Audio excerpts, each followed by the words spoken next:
live. Look at this. Ladies and gentlemen, We got a whole thing going here. we are together again. That's right. No bar down the center. No of bar. This right here. We had to physically edit the bar out. Just nothing like a last minute Photoshop, you know? No big That's deal. how she It's goes. not a podcast without one. Welcome to Relax Retro Talk, Relax Retro Talk. episode 27. I think we figured it was. Yeah, with 27. Yeah. So every year we do our kind of best of the year, end of the year This podcast. is our third? I think it's our third. I think it's our third that's end right. of the year. Yeah. So we go through kind of all our favorites, least favorites of kind of everything throughout the year. Let you guys know kind of how our year went. We're going to be doing a Q&A at the end. We won't be interacting with chat a whole lot because we don't want to mess up the podcast. We have a too tendency to go on a rant, and then all of a sudden we're like, oh, we still got 40 questions to go through. much. Yeah. So save your questions until the end. We will get to them. But yeah, how have you been? Dude, it's been good. Barreling towards Christmas, and there's no snow outside, so it Yeah, doesn't it's feel weird. like Christmas. It is So weird. yeah, it's strange. It's really weird, and I feel tired all the time, and I'm getting old. Yeah, it's so I left work at like 5:30ish my time, and Yeah. it was like pitch black. Yeah, it's outside ridiculous. already. Dude. We had a super nice sunset this morning. Oh Did you yeah, see that? yeah. I think I caught a sunrise. Oh but yeah, that's the one. Yeah, The sunset, and then it rose. No, yeah. It was. Yeah. We've had some really good mornings. Yeah, we have. For what it's worth. I mean, it's been really warm. I was complaining to Duke about my oversized warm winter coat Jacket. until I was like, screw it, I'm just gonna put on my spring coat because it's only like 3 degrees yeah, outside. +3, which It's is usually insane. minus 25. Yeah. Like It's yeah, ridiculous, weird. man. I honestly like I like winter a lot. Yeah. So this year kind of like sucks for me, but it is nice. I've been doing a lot of driving and stuff again. that makes so life a little bit so that easier. it's been nice that way, Yeah, but absolutely.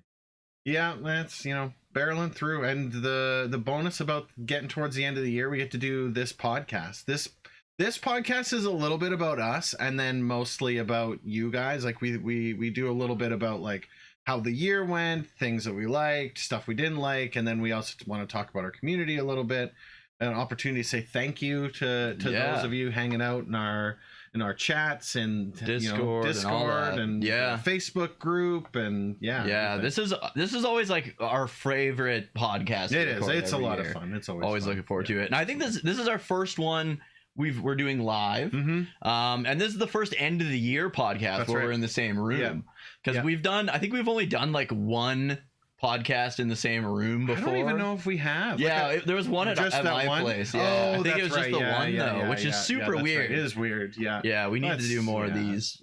The way she goes. Sometimes Way the she way goes, see the thing boys. with this podcast is it was never scheduled. It was always kind of like, well, When we we should have do a something. podcast, and that by that point it's like 10 p.m. Yeah. Like, I'll just jump on. Sometimes I'll be coming off my stream and I'm like, let's go another 2 hours. yeah, it'll be super late at night. Yeah. So the podcast originally I think was maybe weekly for the first like If 5 that, yeah, episodes, and then we were like, we have nothing to talk yeah, about. that's right. You gotta So- run out things. Well, because we never wanted it to be a scripted thing, right? Yeah. Like, we never wanted to come to the table and be like, okay, this week we have to talk about these things. Yeah, exactly. And so it just kind of flows naturally for us. For what 27 episodes, still pretty impressive. Yeah, Compared, dude. considering how we do the podcast, right? Yeah. But When we did because like Alex, like Soldier and I do Mhm, one, yeah. and he was saying that the average podcast never makes it past episode 5. holy, Yeah, I so, mean that I makes mean, sense. So We're kicking ass. yeah, that's right. We're as far as we're that. like 5 times as good as any of those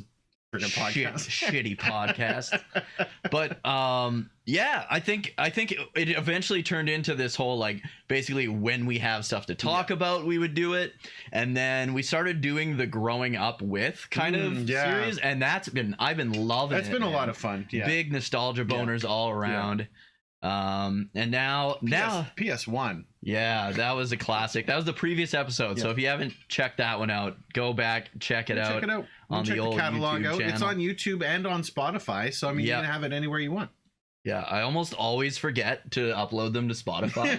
So it'll be like midnight and I'll be like, oh shit. The podcast. I'll have it like all set like 3 days in advance on YouTube. Right. Because you can like schedule it. Yeah. And then all of a sudden I'll be like, it'll be like midnight before Wednesday, and I'm like, oh no, I forgot to upload it to Spotify. And then I'm like scrambling.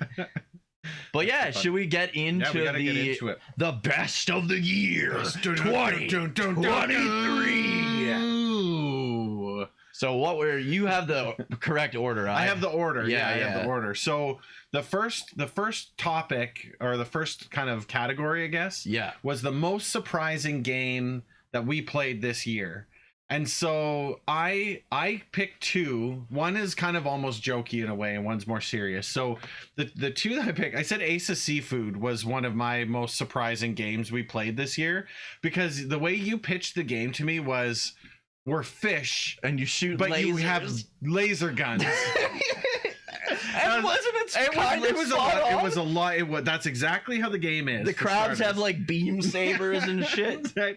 And it was a ton of fun. That was a lot of fun. My actual answer, the first thing I wrote down though, was Final Fantasy V, which I was gonna skip completely. Yeah. Everybody, you can't skip it. It's like my third or second favorite Final Fantasy. Everyone was like, oh, you gotta play Final Fantasy VI. You gotta play Final Fantasy VI. And so I was just gonna jump over 5, and Duke was like, no, you gotta play 5. It was really good, and I'm glad you did, because I actually enjoyed 5 more than I enjoyed 6. Same. It's so good, dude. That's just the way it goes. So now that you're done all the Final Fantasies up to like the Super NES, other than Mystic Quest, but I wouldn't play that, honestly. I'm done the core series. Yeah. Well, how would you rank? I guess you skipped 2 and 3, but they would be at the bottom anyways. I skipped 2 and 3, but that was because I don't think I would have skipped 2 and 3 if I had the pixel remasters. Yeah, I'll let you know, because I'm going to be playing those next year. Well, I've heard that you can fix 2 and 3 with the pixel remasters, because they have the ability to turn off random encounter and then the ×3 speed. Yeah, speed, and it auto saves each floor. Right. So if you get killed or wiped or whatever, you do want to start. And so it's just kind of a lot of the jank from those games gets fixed. That's what I've heard too. Where would I rank it? So okay, out of the first 6, plus 9. Let's throw 9 in, because you did 9 recently, man. That and makes 7. That makes things so much harder. Okay, let's go with just the first. Let's just go with 1 to 6. Okay, we'll go 1 to 6. 1 to 6. So here's the way I would rank it. But once you play 8 and replay 7, I'm gonna make you do. We're gonna redo it again. Yeah, I got to do 7 and 8, and then we'll do We'll do all 9. So I think my order would go like this: first, number 1 game. Let's start at the bottom. Bottom would be 2 and 3, and it's pretty much a tie in my opinion. Yeah, 2 was really rough. I did fire it up a little bit. I think I did a half stream of it, and I was like, I can't play this, because I was doing because you wanted to give it a chance. When I was doing the NES one, right? Ooh. So it was just not good. 3, I didn't even fire it up, because you guys were like, you know what, just skip it. Yeah. I think I would rank 2 above 3. Yeah. So far. Yeah. I mean, I haven't played the Pixel remasters. I would probably do that. Then I would do number 1 would be the next up. So 6th, 5th, 4th place would be number 1. And 1 was good. And 1 was good. Yeah. Yeah, 1 was good. 3rd place I would give to number 6. Yeah. 5th place I would give, 2nd place I would give to number 5, and 1st place I give to number 4. 4 was so good. 4 was phenomenal. 4, it's so hard for me to decide if 4 or 9 is my favorite Final Fantasy game. I completely understand. When you were like, you got to throw 9 in here, I was like, oh man, I'm gonna have to shove 5 down a spot. I think 5 deserves its place at 2nd. If 6 would have taken what they did with 5 and taken the story from 4, I think it would have been phenomenal. And if it wasn't for World of Ruin, I would put Final Fantasy VI probably at the top. World of Ruin ruined the game. It really did. I hated it, man. It killed. So for me, it killed the pacing, and then after it killed the pacing, it just dragged it out. I think forever. I think if I was a dev for Final Fantasy VI, rewinding, and I mean, all things considered, we're talking about a game released 30 years ago, practically, right? Yeah. So it is what it is.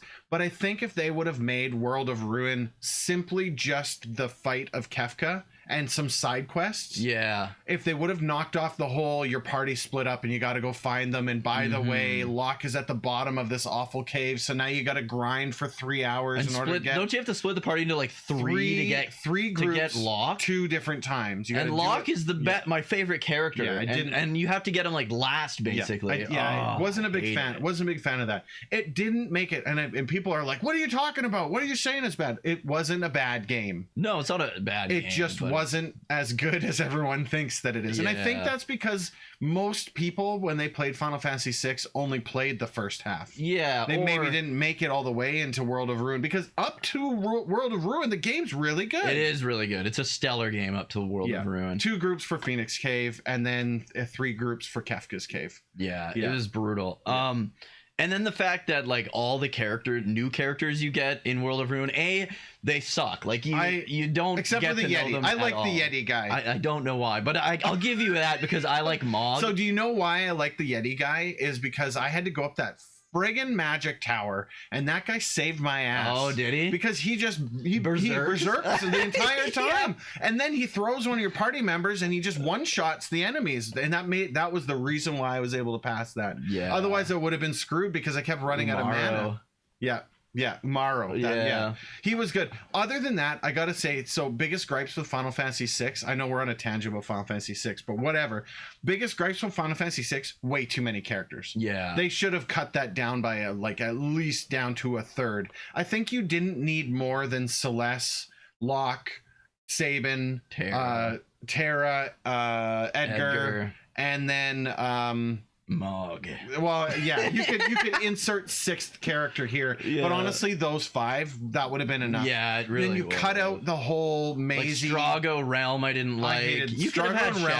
Shadow. Shadow. I would Yeah. put Shadow as number 6. Strago and Realm, I hated. Same. Gao- and Gao was Gao the would have been worst. great if he wasn't like the Blue Mage is the same in every single game. I just don't like Blue Mages. Yeah. Right? Like the first time I played Final Fantasy VI, Gao was in my party, but because I had like a guide of like where to get all the moves. Oh, so it wasn't. And when as bad. you beast mode him, he's deadly. But I just hate him as a character But too. as a character, he sucks. The other thing about his character is when you pick a move, you're locked in. That's the only thing he does the entire round. And so See, I you never can't even change. You used can't that. change anything. So you put him into like attack mode, he literally Just spams that that attack, and that's it. That's shitty. Yeah, so I didn't like that very much.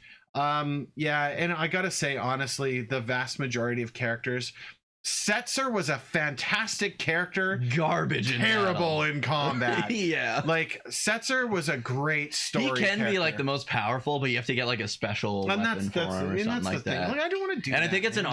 RNG weapon. Like it's a, Oh, that's it's like even a worse. death dice. Oh, or you know what? something. I had that at the end. Okay. Loaded dice or whatever Yeah, it was. yeah. That was good, but yeah, I liked him as a character. He was a but- great character, but awful in combat. So. Yeah. Anyway, yeah, Final Fantasy V, I would say that's my most surprising game. So this year. my most surprising game was actually Ace of Seafood. Was it Ace yeah. of Seafood? Yeah, Nice, it was. Yeah, it was. It really was. That one was surprising. We ended up playing that.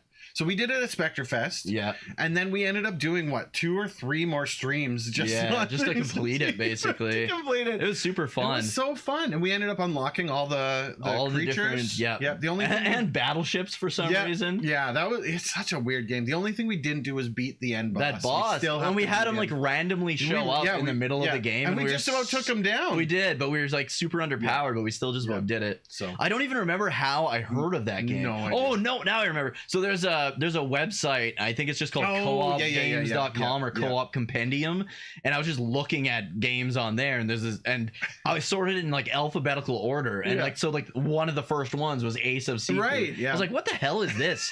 And I YouTubed it, and then I saw gameplay. I was like, this is ridiculous and looks amazing. Yeah. And then I was like, we have to play. It was this one at of those some point. games that it looked so weird. Yeah. But it was just a lot of fun to play. And the It was a controls, blast. I was expecting the controls to be terrible, and they weren't. Yeah, It was actually they're pretty good. And I think you could play like up to 6 players with it. Yeah. So. Oh yeah. Super fun absolutely. game. Yeah, you bet. And then I guess the next topic is most disappointing Miserable game.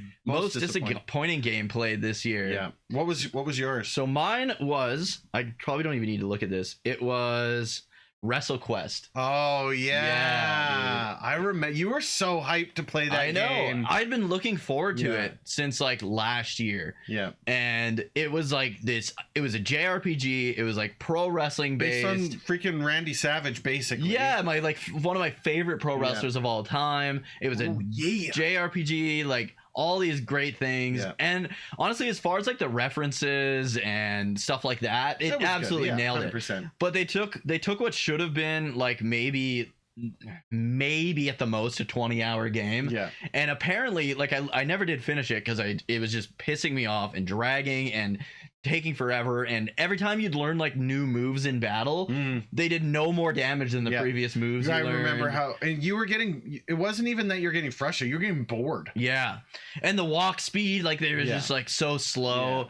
It just felt super padded out, and the controls were stiff and weird. I did look it up.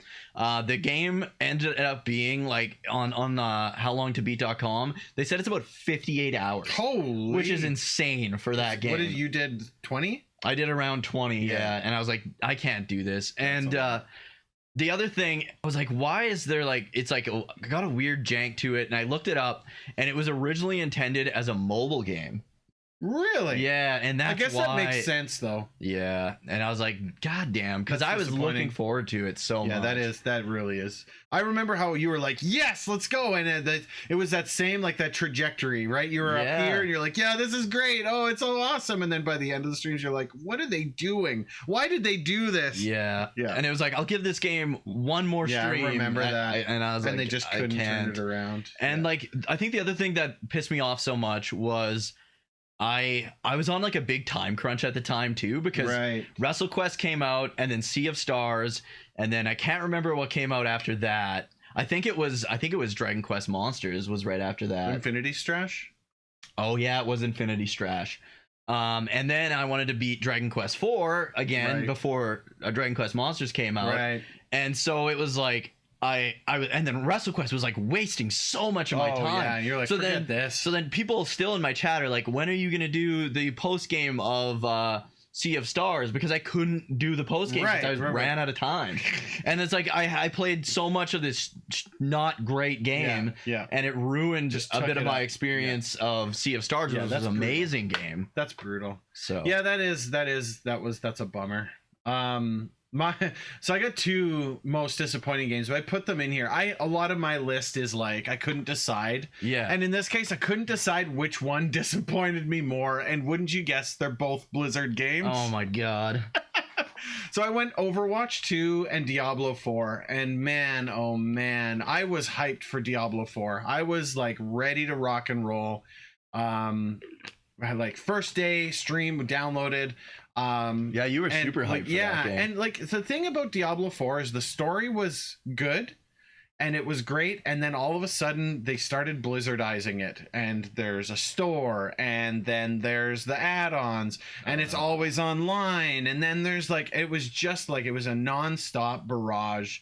And now and so I was like, I'll take a break and come back to it. Well, I went and peeked back at it. They haven't changed anything in the game, but they have upgraded and made the store more efficient. oh, They okay. fixed everything with the store, but not not rest the of game. Oh my god. and so They made it yeah. connect directly to your credit Honestly, card. just like, and so I put it away, and Finny and I are back on Path of Exile again, right? Because like, Right. forget it, we're not jumping back in on that. Overwatch 2, well, I've griped enough about Overwatch 2. They took a Yeah. game that I really enjoyed and they smashed an online store into it.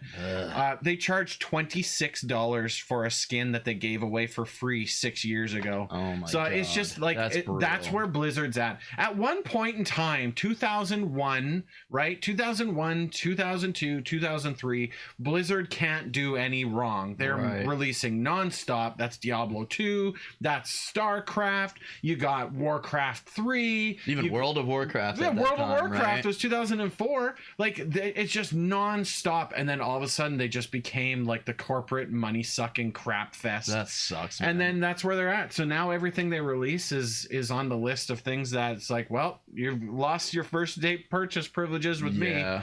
I was gifted a copy of Diablo 4 from a friend, and I think if he hadn't done that, I don't know if I would have bought it. In Yeah. retrospect, I would not recommend the buy. At least until they fix it. It's super bad. And so anyway, That's awful, man. very disappointed. Yeah. And Diablo 2 and Diablo 3. Diablo 3 I've almost got 1,000 game hours into. Holy crap. Right? Like Diablo 2, Yeah, I've you got and almost Finny the always same. like Finny and I replay play that. a ton of Yeah. that. And so we were so stoked for Diablo 3. For Diablo 4, Finny and I still haven't bothered to join up and play Diablo 4. Really? It's like, forget it. We're not I gonna do it. remember because I'd like to hear what Finny thinks of it because he was so excited he wanted to just play. He through wanted it to do the whole thing solo. The story was good, right? Like the way that it played, everything was good. Like it was exactly what you wanted, but they've tried to ram in too much microtransaction bull crap, and it's just like, forget it. That does suck, Yeah, man. it really does. So yeah, well. On to something a little more positive.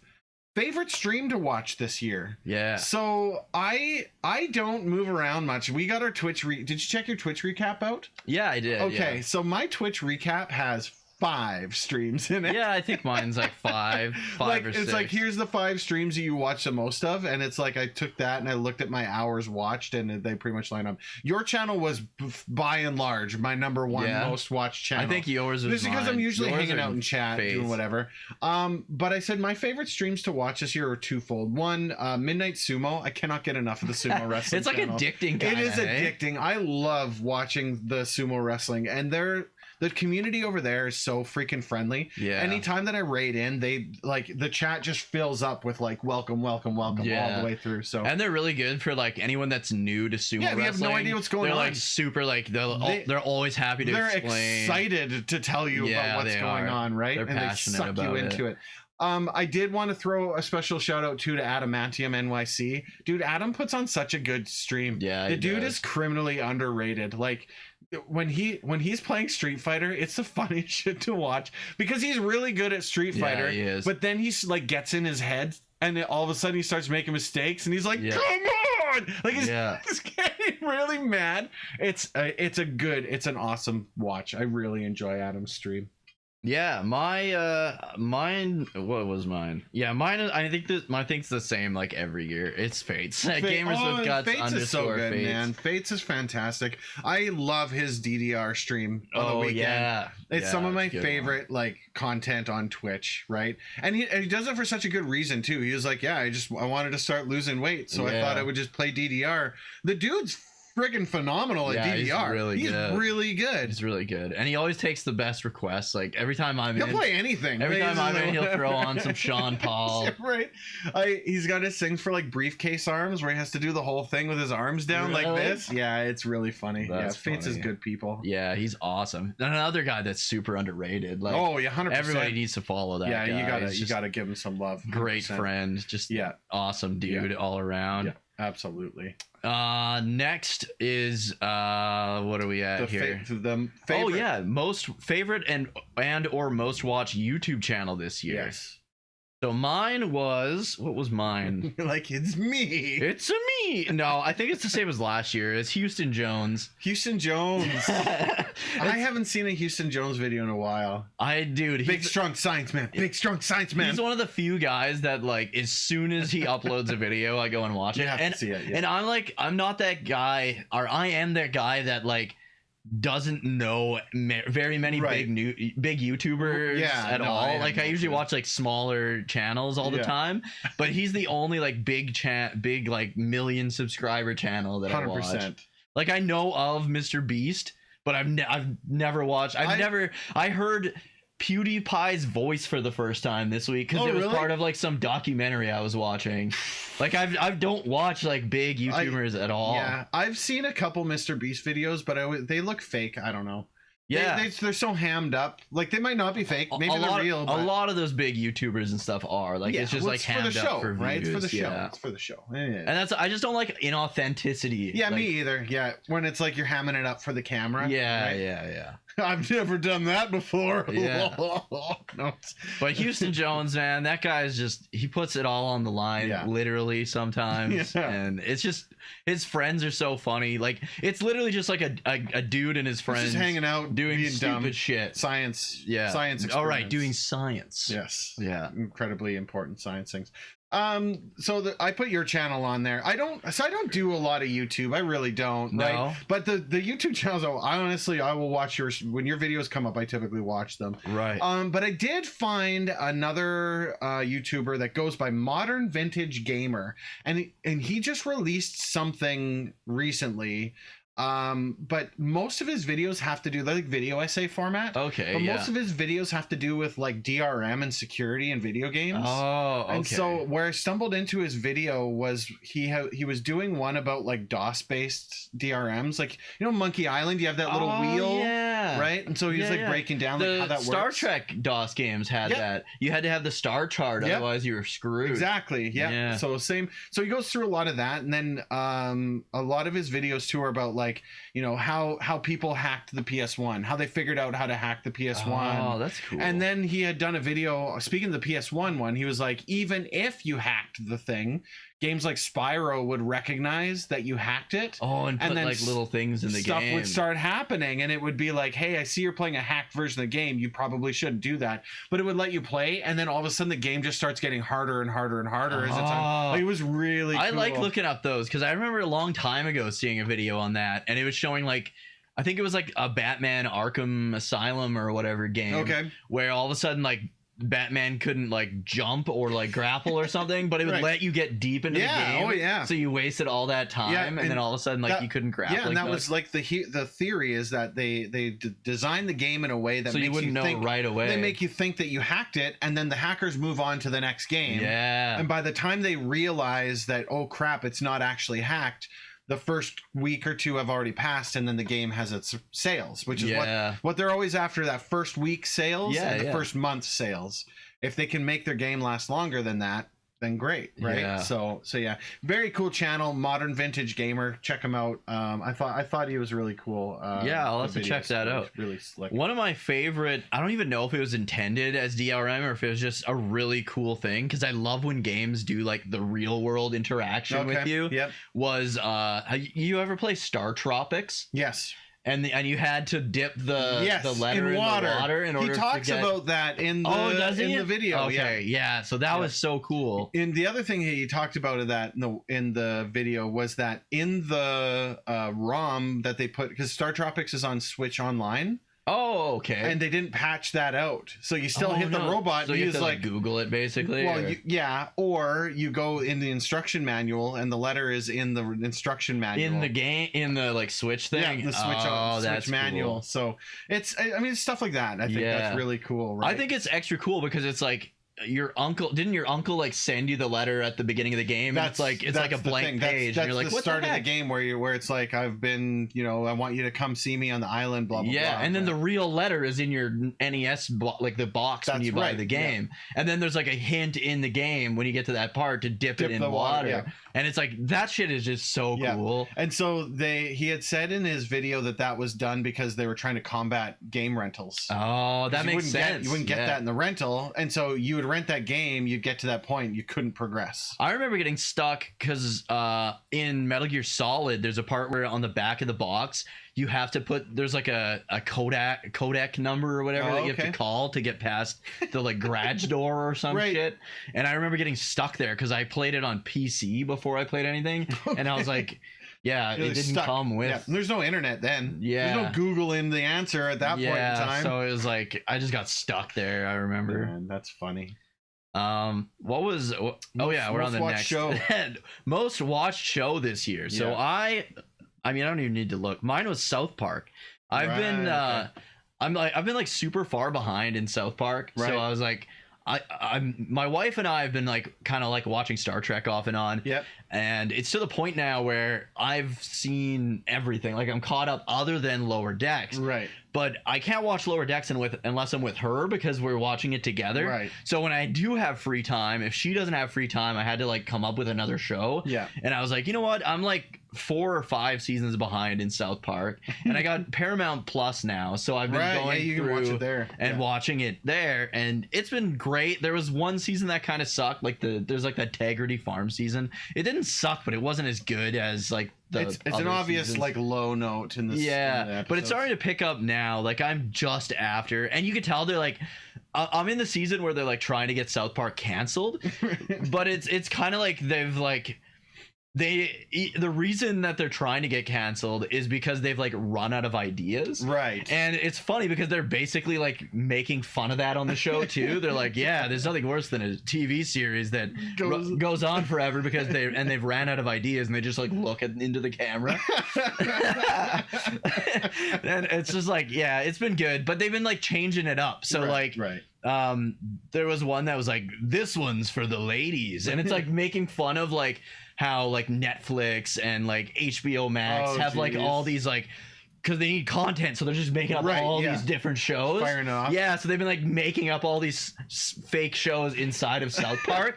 So it's been nice because it mixes up the format. But then the best was like the For the Ladies episode was like it was all about all the South Park moms.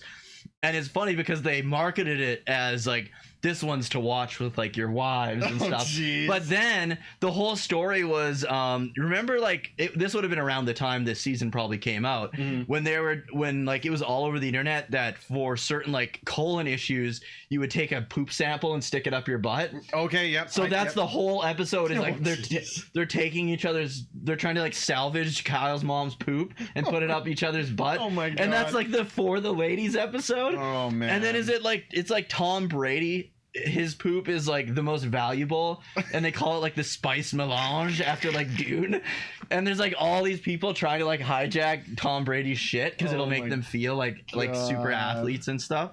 But it's been pretty good the way they've been changing it up. And same with the last episode I watched, is it Scott Malkovich, like the diabetes kid, got his own episode. And it's just like, yeah, it was good. And it made fun of the whole like streaming services because Scott's dad works for the cable companies, right? And they're like the dad's boss is like, okay, so and so needs their cable fixed, make sure you get there right away because people are changing from cable because of our slow service speeds. He's like, I'm on it right away. And then he hangs up the phone, he starts driving like super fast, then he like goes to the grocery store, buys all his groceries, gets a haircut, like, and he's like going as fast as he can because he's like pretending like he's going as fast as he's ever went, but he's still doing all this shit, like, and he shows up stuff. But they had from like noon till 5 o'clock, and he shows up at like 5:02. Oh my! He's like, oh, so I'm 2 minutes late. They're like, where were you? We've been waiting. Oh man! And it's like, oh, it's so funny. That's fantastic. Yeah. South Park's great. I do like it. So my most watched show this year has been Digimon. It's good, man. It's great. But I mean, like the first season's like 50 something episodes. Yeah, long. I think it's like 52 and episodes. So and when I say most watched show, it's like to me is like consecutive, right? Because I watched a lot of Star Trek at the beginning of the year, but most of it was Discovery, and I didn't want to talk about Discovery. Yeah, Discovery is a little and so I've been watching Digimon. I watched all of Adventure Season 1. I'm halfway through Adventure Season 2.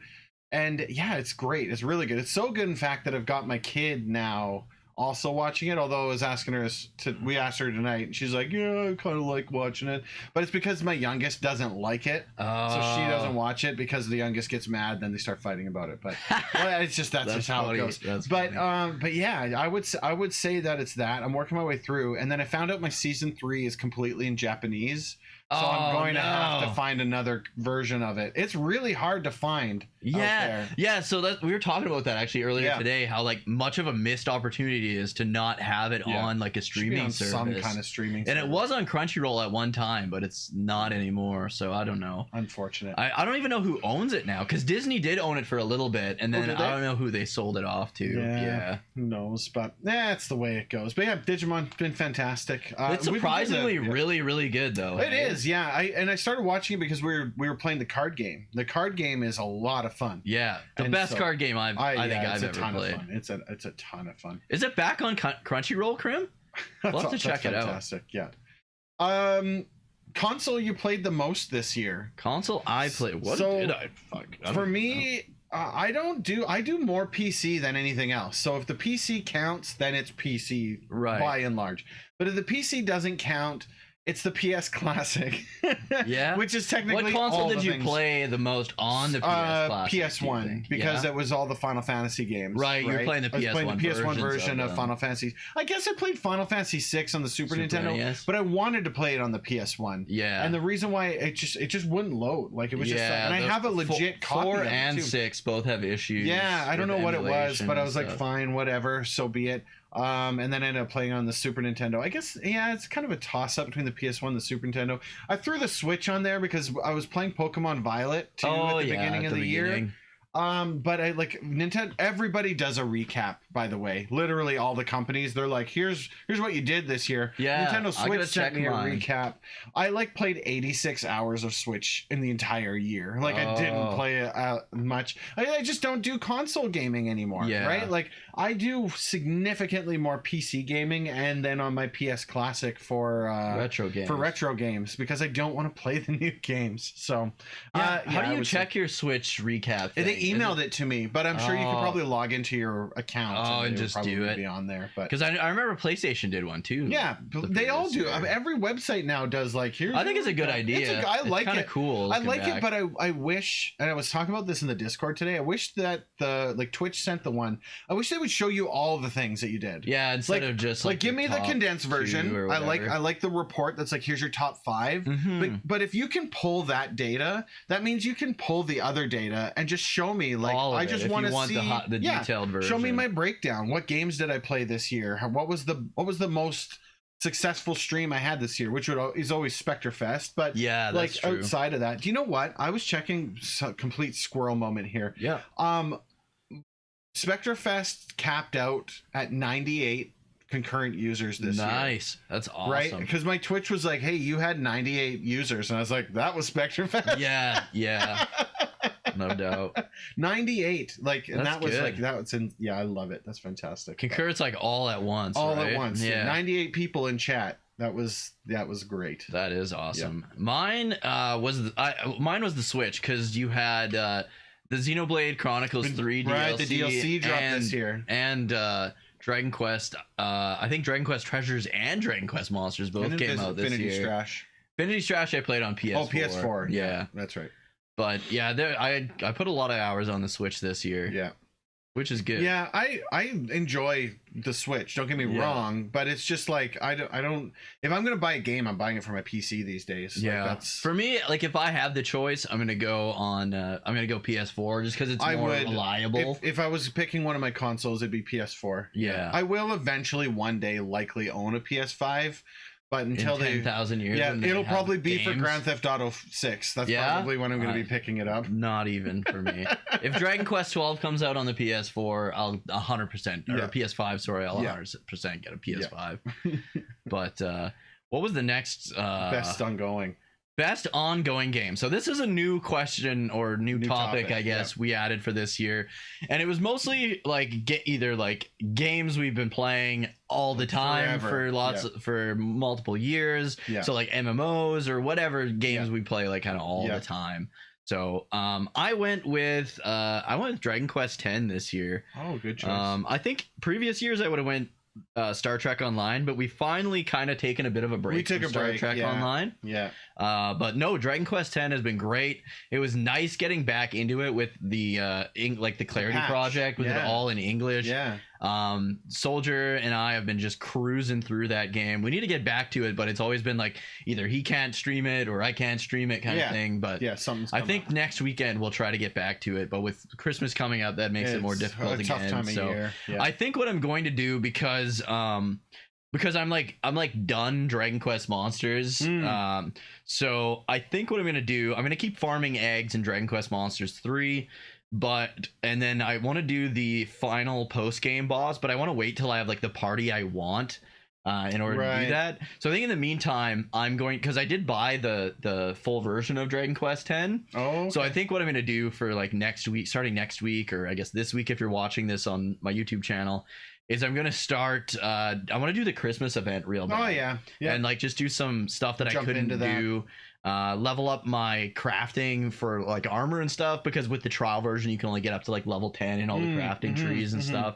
So do some of the stuff that I couldn't do in the trial version, and then I think it'll help out Soldier as well, because I'll be able to like craft armor, because it's a lot easier to get weapons, Right. because you can hunt them as drops, and then you only need one because it's a weapon. Right. But for armor, you need all the parts pieces. of the armor. Yeah, So yeah, I feel like getting the armor would be the best for us. That makes sense. So, Yeah. but yeah, Dragon Quest X has been fantastic. Little survivability. So I guess it depends on the answer. Technically, my best ongoing game is Dungeons and Dragons. Yeah. And I don't know if that really counts, but it is honestly like It's an MMO as in offline. yeah, that's game. right. It's an offline Massive multiplayer offline game. So a couple awesome stats that I found out due to the recap that just came out here. So the DG Online channel was in the top 10% of Dungeons and Dragons streamers and all of Twitch. That's awesome. For this year, which I think is a hell of an achievement, right? Like that's no doubt, because there's a lot of there's a lot. D&D streamers. Yeah, there's a lot. And the thing is, and I've talked with people about this before, but the crew that I play D&D with is like a bunch of randoms, right? Yeah. Like I didn't know anybody in that group when I first started playing with them. Really? But Guys you stream with? Yeah. Oh. Yeah. So I was introduced. That's risky. I was in, no, sort of. So I was introduced to that group by a mutual friend of, like, do you know Jason? Like, No, I know of him. You know of him, right? Yeah. So I was introduced to him. He's the guy that plays Linguini on the existing D&D stream. Okay. So I knew him, and he knew these guys, and I was complaining to this guy. I was like, "Oh, I wish I could play D&D again." He's like, "Oh, funny story. A slot just opened up in our group if you want to join." Okay. And so I was like, "Sure, yeah, that sounds great." That was in 2019, maybe 2018, either or.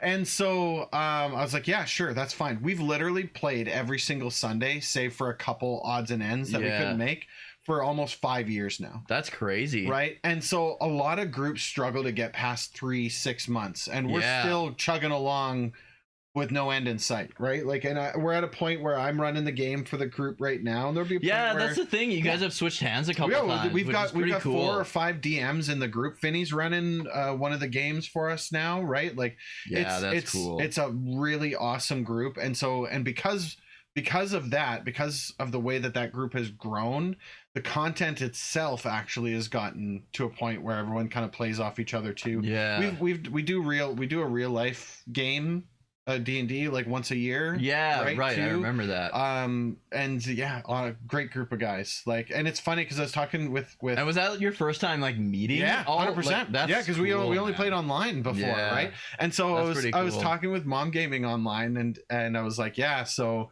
we're, I'm gonna go meet these guys. We're gonna be playing this real life game. She's like, well, they're like, are you sure? Like, internet safety, blah blah. Yeah. And I was like, I spend more time with these guys than I do with some of you. Yeah. Right? Like consecutively 6 hours every single week playing D&D with these guys. Yeah. For 4 years straight. That's like, awesome. It's crazy. So yeah, D&D fantastic, and just because we're in the top 10% of Twitch, that rocked me a little bit. I was like, wow, that's cool. That's cool. I've never seen that in my recaps before at all, and yeah, it's been pretty successful. So 2 questions, and I don't want to forget them, but I probably will forget one of them. But how hard is the handoff then? Like, if one guy's DMing, and then all of a sudden it's like, okay, do you want to start taking over? Like, does he give you quite a bit of notice? Yeah, there's a lot of notice. Because is it like, does he just like run out of like story to tell, do you think? It's so far up to this point, it's either been life events where, because it's a lot of work. It takes a lot of work. A lot of the times when we're hanging out online, you're working there's a on map, stuff. there's a program, there's stuff. Like, I'm just constantly working on stuff. So there's a lot of uplift, and so life gets in the way. That's what happened with the one DM. He's like, you know what? I just don't have enough time to get prepared. I need someone else to take over. Oh, okay. And then there's about a month or 2 gap. And then otherwise it's like, because D&D is about telling a story, right? The story eventually comes to an end. And so the DMs will give a warning shot like, hey, just an FYI, we probably only have up to 4 or 5 sessions left before this is done. does someone else want to take over? And then if someone else so wants to take over, okay. it gives them enough time to build their That's stuff. cool. And we go. And that's what happened with Finney, and how he ended up getting into it, right? So Okay. yeah, it's just one of those things. And because there's so many people in our group that are willing to jump and take that on, Yeah. it makes it so much simpler to do that. So That's yeah, awesome. yeah, so that would be my best ongoing game. If we're talking about an actual game, it's probably Path of That's Exile. what I was gonna guess. Path of Exile and like Stardew Valley. Yeah, or those something. are games that'll never die, and it's because they're like some of my favorites, and it's an opportunity to play with Finney. I'll take that opportunity to play with Finney all the time. Yeah, I'm like, yeah, yeah. what do you want to do? Like, we're gonna do that on Friday.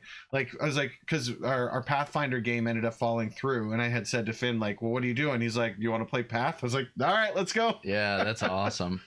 Yeah, so it kind of like reminds me of like when you see like because I used to be like a big comic book guy, Yeah. and like to me it would be so hard when like I guess with comics you always have like arcs that'll end though, That's kind right, of yeah. right, so then Yeah. you can kind of take over from there. Yeah. But like, has it ever had to be where like somebody has to take over in the middle of something, and then No. it's like the story goes a whole different No, way? usually, so we've got one that's kind of in hiatus. Usually, what we do for handoff is like you're telling your story and you're like, hey, I can't do this anymore. We'll pause your story. Oh. And then I take over, but mine's a completely different story. Yeah, And so okay. we create new characters, and it's an opportunity to shake it up a little bit because Yeah. you get bored kind of playing the same guy after a little while. That makes sense. And so you want to shake it up a little bit. You want to play someone new, so it gives us kind of a fresh start. We create new characters. We go forward with that. And okay. then when you catch your breath and you're like, hey, I'm ready to go again, we just pick back Go up. back. Oh, okay. Yeah, and then at makes that sense. point, if time's passed, like we've got one game that's like that, the one DM.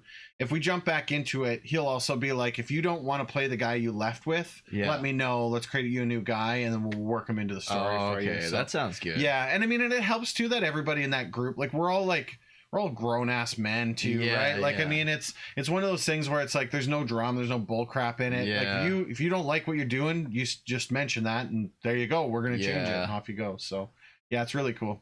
I just remember the one time I like played. I think we went like I want to did a say we few made sessions. 6 Yeah. months maybe. Yeah, we did quite a few. And like I just remember everybody getting mad because I always wanted to tame everything. And then I don't know if it is you as the DM I was or who it DMing was. it, yeah. And it was like you can't tame it. And I was like, but what if I just try one more time?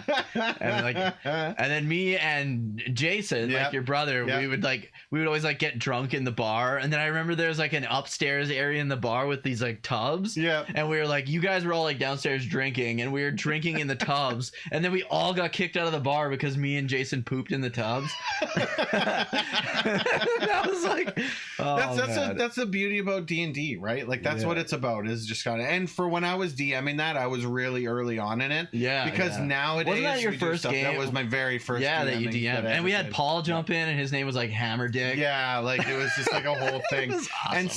And so, but now where I'm at, like I think I would be a lot more flexible with that kind of stuff. Yeah, That's, yeah. You just have. That's what you're there to have fun, right? Yeah, yeah. And I think for me, when I was young with it, I was like, no, we're telling the story. We got to Play get my through game. it. That's right. Exactly right. But- Yeah, but that was, and then the other thing, I guess it wasn't a question, but the other thing I wanted to mention was I've met like even like way back when we had like our Blurry Prawn website and stuff like that.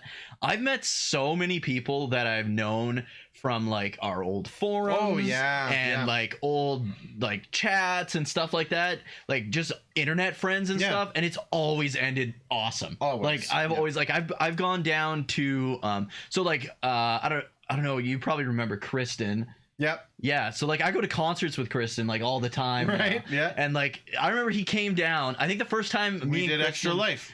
No, even before that, the first Okay. time I met him was when we had our website, Mhm. and he was like in our forums and stuff like that. Mhm. And then I found out he lived like only 2 hours away. Yeah, not that far. And off. then we were like, we should hang out, blah blah blah. And so I was like, well, come down here, blah blah blah. So I remember he doesn't have his license or whatever, so he took the bus, and the first time I met him was like at the bus stop in my city.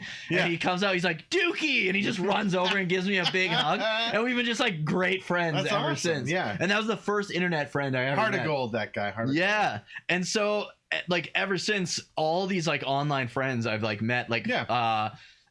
Fates, I just like drove to yeah. freaking Winnipeg one weekend. Coming over, buddy. Yeah, and it's like a 10-hour drive. And Yeah. I was like, is it all right if I stay there?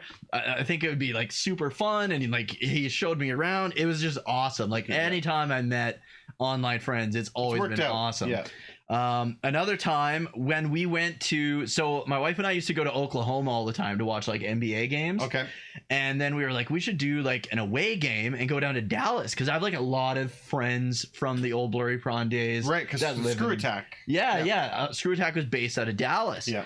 And so there was LP Fan, like all the Epic Win Gaming guys. Yep. They all live in Dallas. Keith, my buddy Keith, and we went down there. And my wife, like when I met Kristen, my wife was like I don't know what's going on with my phone. Siri's getting all up in your business. My wife was like super sketched out the first, like when I met Kristen the first time. Because you don't know, just like how your wife was. It's a genuine concern. Yeah. You don't know who the other person actually is. Yeah, absolutely. And then anyways, and then when we were going to Dallas or going to Oklahoma, my wife was like, "Don't you know a bunch of people in Dallas? No. Let's go to an away game and hang out with them." And it's funny because it was like her flip flop. Yeah. It was really cool because we went to the museum with a bunch of them. Keith, literally, my buddy Keith drove us everywhere. We didn't have to take a taxi. We didn't have to take like anything. Wow. Anytime he took like time off work, spent the whole time with us. Cool. It was so awesome. So Keith, I don't know if you even watch or listen to the podcast. Hell of a guy. Absolute fucking legend, that guy. But yeah, he took us to the video game museum in Dallas, and then we went to like an aquarium with Maddie and Matt and all them, and it was just such a good time. Sonic. Did you hit up Sonic? Oh yeah, when we go to Oklahoma, we always hit up That's Sonic. That's what I'm saying. Yeah. But not Sonic the Hedgehog. Yeah, that's what I was thinking of. Sonic. Matt and Keith actually took us to a bunch of arcades there too. They have like barcades. Was that the? Oh, okay. They have like that was the one where you pay an entry and you just play them all for free. Yeah, that's how they are. Yeah. One was that you pay the $10 entry fee and then it's like you play whatever for free. Mm-hmm. And then the other was a barcade, and as long as you buy a drink, you can stay and just keep play playing games. Yeah, and they had lots of like really good beer. They had like gozes and like sour beer, which is like impossible to find around here. So yeah, we stayed there quite a bit. Played like the Alien versus Predator arcade game. That's awesome. So yeah, I just wanted to bring that up. That's cool. That's cool. As soon as you said like how your wife that's was just like concerned. And it's funny because I mentioned that to the group and they were like, "Yeah, us too." Yeah. It's just one of those things, right? But you get to know each other, and that's exactly what it is, right? Yeah. Because it's we sat down, we started playing as if we never freaking, as if we've always known there. Yeah, exactly. And it's like you talk to these people forever. Like if Soldier and I were to meet, like, that's what exactly. Like, it'd be like you're just like old friends. Yeah, 100%. Yeah, I'll just never forget like the look on Kristen's face. Like this dude took a bus 2 hours to come stay at a stranger's house. Yeah, right? that's right. And then as soon as he saw me, his face just lit up. He's like Dookie and ran over and gave me this big hug. Love it. That's so good. Okay, I don't even know what topic we're at. We are now. on the favorite and or most listened to podcast this year. Ooh. So I don't have a whole lot to say. I don't do much for podcasts anymore. I used to listen to a ton of podcasts because I used to commute to work every day. Yeah, I used to drive for martial arts. Yeah, I don't have a commute anymore. Honestly, it takes me 2 minutes 15 seconds to get to work. It takes me longer to pick a podcast than it does for me to get to work. Yeah. And so I might change that. I want to start walking to work. I don't live that far away from my workplace. I would like to start walking to work. I haven't built up the courage to do it yet. Yeah. I walk to work and I live in crime central Canada. Yeah, well the only thing is I only live like 2.5 Well, and the only thing is that at any given time I'm gonna get a phone call like, hey, your kid's sick, come pick them up. Right, then you gotta run home and get your car. Exactly. And so that's kind of why I haven't done that. But I listened to a podcast called Darknet Diaries. It's a podcast about the darknet. It's about like tech. It's about like security stuff. It's really techie stuff, but it's really interesting talks. Like they were talking about like how I just listened to one about the Pirate Bay. There was one about like how Ooh, people like hacked that would be a into. good one. Yeah, there's a lot of really good stuff, but you got to be into that kind of thing. Otherwise, I think you'd find it boring, right? There's a lot of good stories, but there's a lot of boring stuff.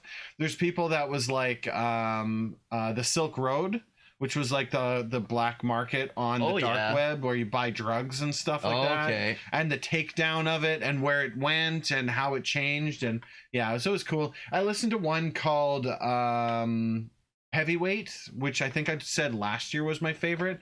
And that's a fantastic podcast. It's like stories. There's this guy, he talks to people, and the whole podcast is about like this person has some kind of a regret, like, oh, I was mean to this guy in school, and then he finds that guy and they talk to each other. And I do remember you telling me that's cool. That podcast is really cool. good, but I can only listen to a few of them because they're like a lot of them are really heavy. Heavy content. But honestly, I don't really do much for podcasts. I mean, obviously our podcast, and then the one that you do with is it Alex or Soldier on the Whatever podcast? you want to call him. Is he Alex on the podcast or is he Soldier on the podcast? I think he's Alex on the both. podcast. Well, he's both, but I mean, yeah.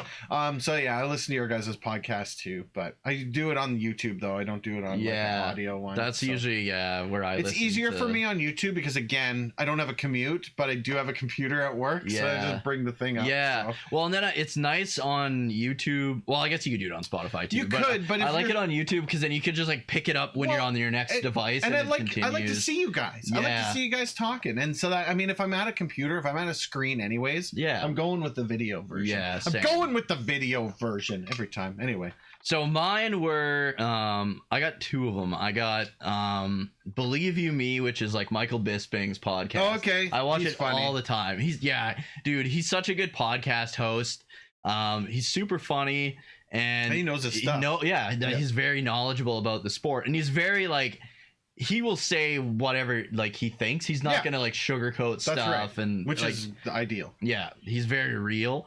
And then like and he's very bad at tech, and it's so funny because like he'll do them like that you sent. Yeah, so he'll do them like live a lot of the times. So if you guys don't know what it is, it's Michael Bisping. He's a former UFC champion. And he sometimes, most of the time, hosts with Anthony Smith, who I'm not a big fan of, but but Michael Bisping is just a freaking character. Yeah. He's like a British dude. He lives in the States now, but he's just an awesome dude. But anyways, there's so many times where he'll be like trying to like pull a window up and have it show up on screen. Right. And so he'll be like, come on, chat, you guys know how to do this stuff. And the chat always fucks with them, man. It's the internet. Yeah, they're like, if you hold and so it's funny because you can just hear him. He's like, all right, so I hold Alt and press F4, and he's like, guys, what you guys do to me? Bastards! You guys did it to me again, and it's just like, oh man, and he's just like this top class athlete. Yeah. And super smart in his field of like expertise. Not so much with computers. Not so much with the computers. It's so awesome. And then another good one is, I can't remember if it's called Shuttlepod or Shuttlepod 1. Okay. And it's the two guys from Star Trek Enterprise. Oh. It's Malcolm and Tucker. Okay. And they have a really good podcast. They bring on guests from like all the different Star Trek shows. Does he have his like twangy accent? No, they're like British, man. I know. It would be but really it's so funny because he's like a southern. He's got like that southern accent. Show. But it's so well done. Tell that Vulcan bastard he's not allowed down here. Yeah, yeah. But it's really good. Yeah. The choice of name is so good because they're always the only two that are like in the shuttle pod. Right. And then they had that one episode where they're like stranded. In the shuttle pod for like days and like life support's going. I'm gonna have to check that out. That was a good episode. I'm gonna have to check that out. Yeah, it's super good. I feel like it goes under the radar because Enterprise is like the least watched of all the Star Trek shows, despite season 4 being probably the best season of Star Trek ever. Has been a long road getting from here to there. But yeah, no, that one was really good as well. Yeah, that was great. Okay, so we got a couple of our like community related ones. So most active follower, I have to go with Krim. Yeah, like I think it's hands down. It's Krim. Let me check. And so let me tell you. So Krim is like the guy. Krim is the guy that I can count on. He's always in there. in my stream, and it's not so much just being here, Mhm. but Krim has a tendency to be the guy who is generating conversation. Yeah. Right. He's always interacting. He's with always you. interacting. He's The always, other and thing- everyone else too. He's Yep. very. The thing is, like, I could have like a dud stream. Yep. Where it's like me and Krim and maybe Yep. like one or two other guys, and if like a new person comes in, Krim is always there to like Always welcome them in. always says hi. Yeah.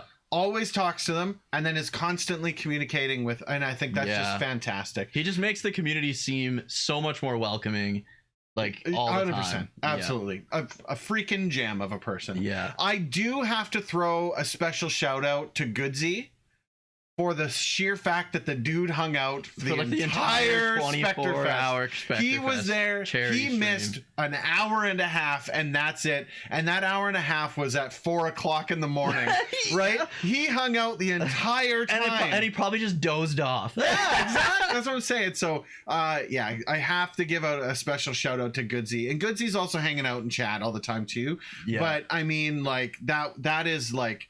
That was fantastic. And I even said to him, like, he got to the end, and I was like, man, how did you do that? I even have to take a break. I was just about to say, like, he was in Spectrefest more than I was. he was. Yeah, he was, right? Like, because I usually, that third block that you do, I typically nod off for about 2.5 hours or so. Yeah, I power nap. And then I wake up, and then I'm good to go at 3 o'clock in the morning again. But yeah, no, an hour and a half, that's all he dropped. And even then, I got to say, I didn't even notice, because it was such a short period of time. Yeah, and then he yeah. was right back again. I was like, hey, how's it going, man? Yeah, You go it's and get crazy. some cereal? He's like, no, I fell asleep for a little while. Me too. Yeah, I went Krim and Hacko. Hacko's been around like for pretty much every stream since I don't even know when, like probably like since summertime. Yeah. Hacko's made it to every stream, and he's all just like Krim. He's like always Constantly. interacting with everybody and constantly talking to everybody and welcoming everyone in, and it's just awesome. People, if we could have 1,000 Krims and Hackos, I would. Yeah, it would be easy. It'd be easy peasy. Yeah, they're the reason we have such a great I community. think a special honestly. shout out for your channel. I hang out in your channel quite a bit. I think Bluey's in there quite often. Yeah, too. Bluey's always there. Yeah, Yeah. Bluey's in there quite a bit too. But yeah, I completely agree with you on that one. We have a hell of a community. Like, Everyone's fantastic. It's unbelievable. So it's funny that you mentioned that. So the next topic is most active in Discord, and I wrote in here that this is really hard. The Discord is popping off lately, right? Yeah, Like a lot yeah. of people in there. The number one person, so I actually had to list 3 people because I couldn't just decide on one. And so I said Krim and Vector, which are my go-tos for Discord, because they are constantly bringing up stuff. But I also have Hacko in there. Because Yeah, he's Hacko is always doing yeah. something in the Discord, right? Yeah. So, the 3 of you guys, fantastic. We've got so many active people in Discord. Angel's been lighting it up And lately, honestly, too. it's been just fantastic. Joe.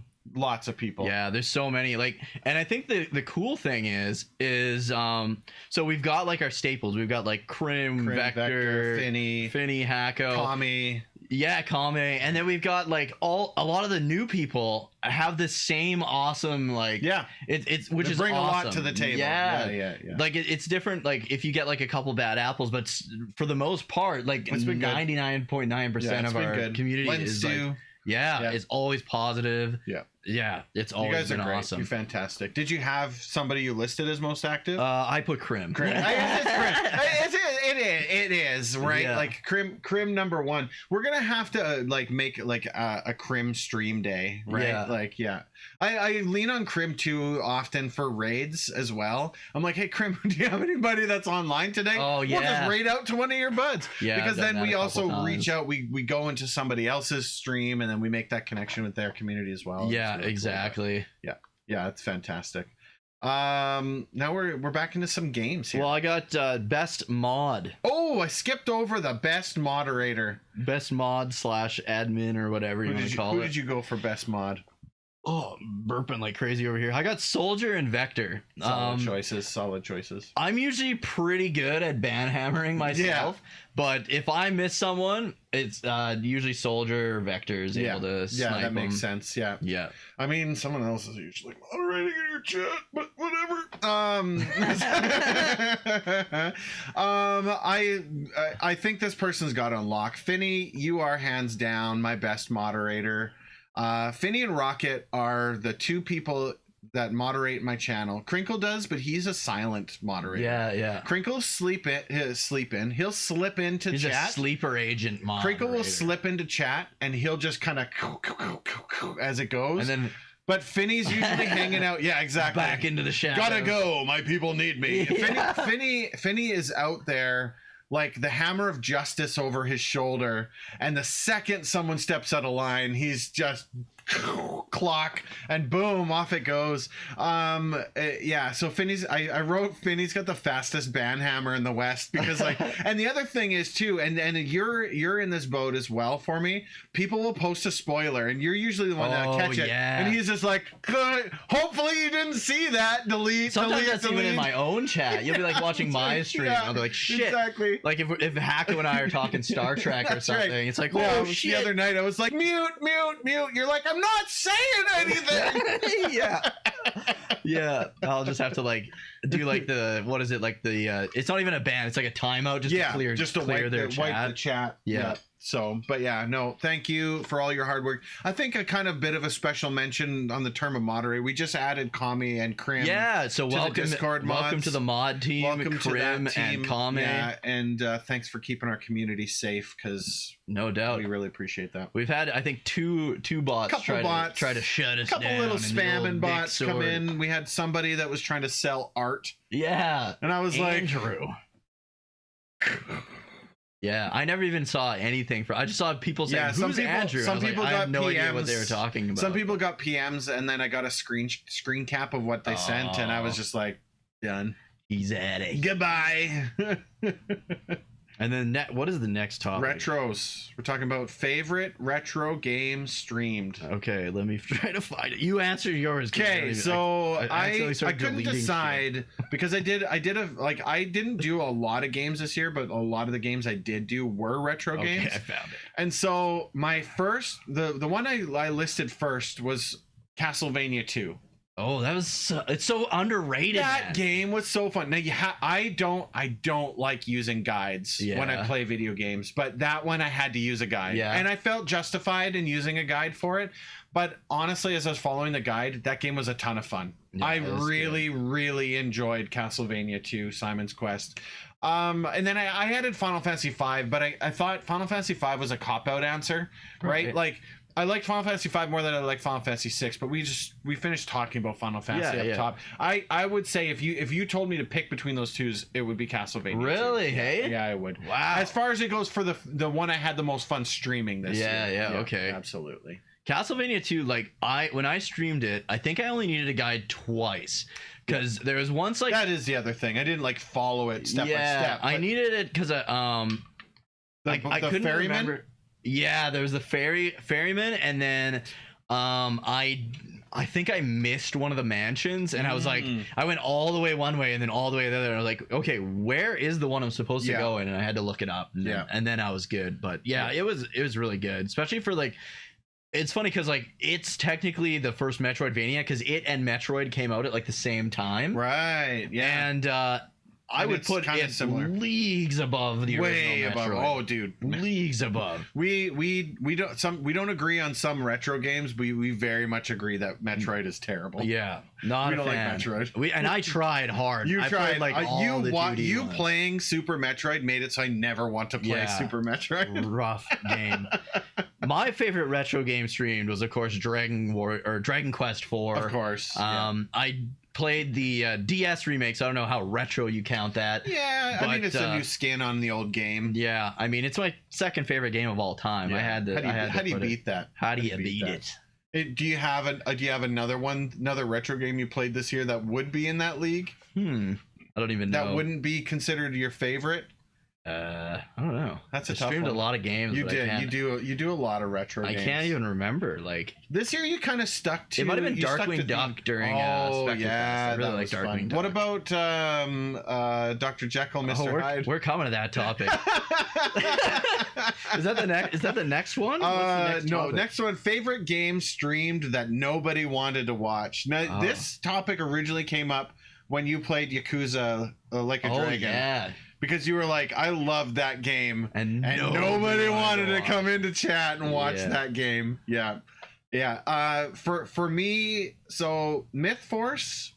I'm so sad that nobody tuned in for Myth Force. So I did a giveaway. I had a copy of the game. Oh yeah, I remember that. Right, and we ended up giving the copy away, but the thing was that I think the stream got to 6. It wasn't a Yeah. fantastic stream by any means, and people just weren't interested in watching, which is too bad. That's such a good game. Yeah, it is. It's a lot of fun to play, and the other one Made that with a lot of heart. a too, lot of heart, like- and it's a local company. Like they're based out of Edmonton, which is Yeah. not far away from where I live. yeah. And we're friends And with one of the developers' wife. like we're in there, like as far as it goes for we know somebody who works for the the developer's company. wife. Yeah. Chad's the wife I in know. that relationship. I know what you were She saying. might be the wife. You in know, that hey, you relationship. never know. You never know. Don't yuck someone's yum is what they say. So the other game that I put on here is Mass Effect, which again makes me really sad. Mass Effect's one of my favorite game series of all time. I feel like you had a good turnout on the first Mass Effect stream. it's and starting then to it's- get old, I think, Yeah. for the community, and it is what it is. I mean, that sucks to be you guys. I'm playing through the rest of it. Yeah. That is the thing, and it's a third-person shooter RPG, Western Yeah, RPG. yeah. People just don't want to watch that, right? And I mean, Yeah. considering the existing Twitch TOS things, people aren't interested in watching Commander Shepard these days. They want to Yeah. watch something else. Commander greased up tits is what they want to watch. So yeah, unfortunately, Now that, that Twitch would is be a porn site. that would be where we're at. That would be where I think where I'm at.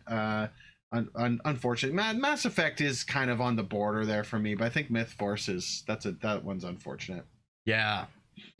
I try to watch your Mass Effect ones when I'm home because I missed the first Mass Effect. I never played You it. never played it? Yeah, because I got Mass Effect 2 because I just had a PS3. You had the PS3, yeah. Yeah, and then that even was 2, rough. That even was 2, the rough on load times were so bad. I had to PS3, yeah. actually. You're quit gonna playing. you're gonna have to see when I get to Mass Effect 2 how like The load times are. because on the Xbox 360 they were fantastic, and they're even more tuned in with the Legendary Edition. I bet. So, Yeah. So with that trilogy, I would rank them Mass Effect 2, Mass Effect 3, Mass Effect 1. Oh, really? Yeah. One's the least. One's the least, only because the game was still fresh, right? Like there's a Right. lot of things in there that kind of leave you scratching your head.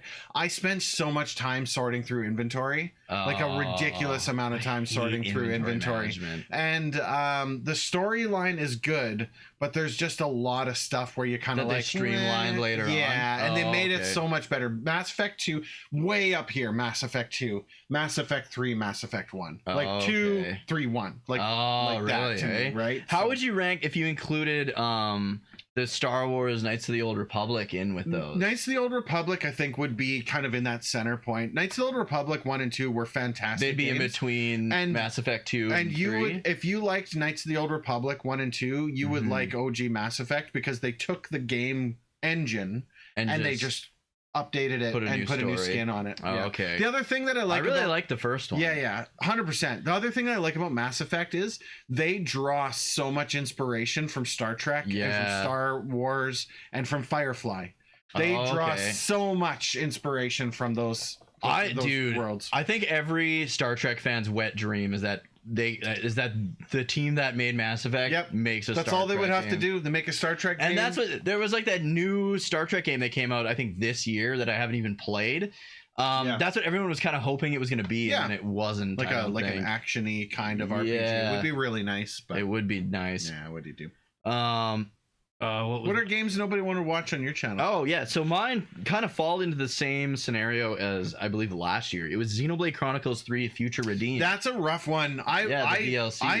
I I like going into your stream, but I will stay far effing away when you're playing that. Yeah. I still need to play. I still haven't played It's that. so good. It's arguably better than Xenoblade 3 was. That's so good. Yeah. I really do plan on picking it up, but it's going to be now probably February, I think, at this point. Yeah, so hit it hard, man. Yeah. It was so good. that's great.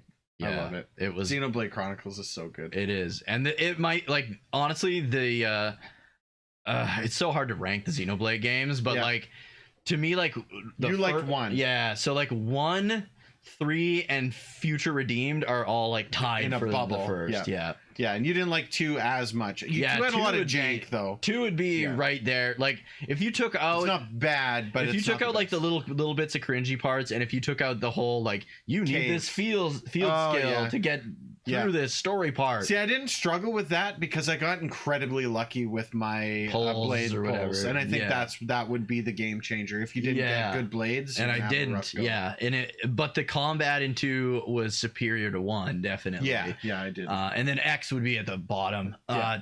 Torna would be in between 2 and X. Yeah. I wasn't huge on Torna.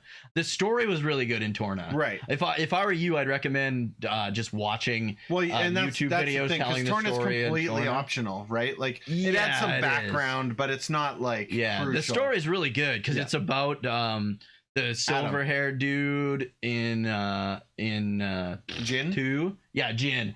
And his because you play 'cause as he's Adam though, don't you? no, you play as Jin and the girl. The Pyra, Mithra, no, is Jin a blade? Jin's a blade. Yeah, so his original what are they called? Yeah. Not, Okay, not blade, but the other yeah, guy, I get you. the guys that control Yeah. blades. Yeah, I get you. yeah, and it was really good. Yeah, The story, that the makes gameplay sense. sucked because it was, and the only reason the gameplay sucked was because you would get like, so the game probably could have been just like maybe like 10 hours, right. but to pad it out to 20, every time you get to a new town, in order to progress the story, you have to do every All the side quest in I that remember town. you saying It's that. like, why would yeah. you do this? Yeah, why would you force that? It's Yeah. a side quest. It's not a main quest. Yeah. Yeah, typical.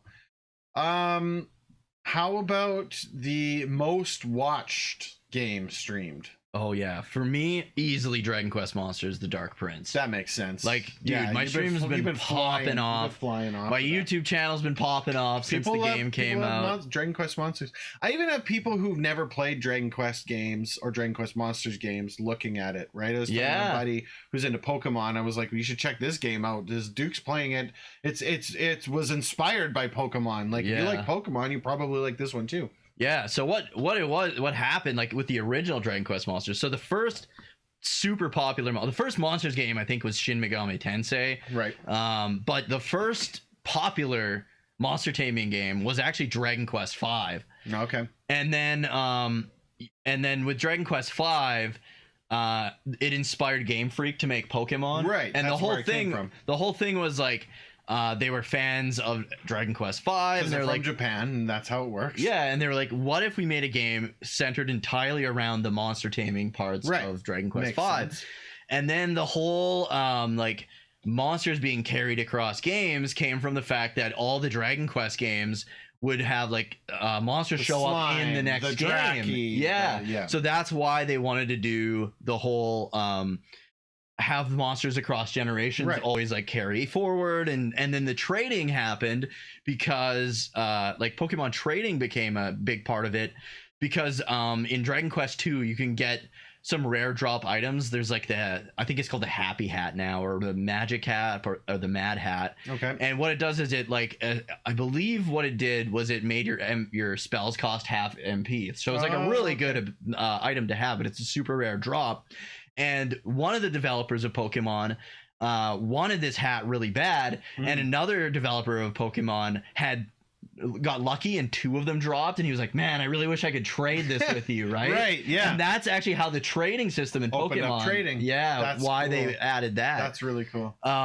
And then, so with the success of Pokemon, the Dragon Quest devs were like, well, why don't we make a game that's literally just about the monster taming? They and stuff built like that inspired by our game. Why don't we clip that part of our game out? Yeah. So, and that's kind of how the Dragon Quest Monster series started. And I put a poll on my YouTube channel, because in the community part of the channel, you can do like community polls and stuff. Okay, yep. And I wanted to see, because there are a lot of people who are fans of Dragon Quest Monsters. Like, they started with Dragon Quest Monsters on the Game Boy Color, Right. and they played Dragon Quest Monsters 2 on the Game Boy Color, and then they played like the Dragon Quest Monsters Joker games on like the DS, but they never actually played Dragon Quest games, which is super weird. Right. And I put a poll up on my YouTube channel to see like what the percentage of like Dragon Quest fans to Dragon Quest Monsters fans to like new to the series fans Right, were, right, and it's right. crazy how close the Dragon Quest and the Dragon Quest Monsters No fan kidding, bases hey? are. Yeah, so there's like a lot of people that have been waiting all these years for another For a like third. mainline. Well, it's because it's been the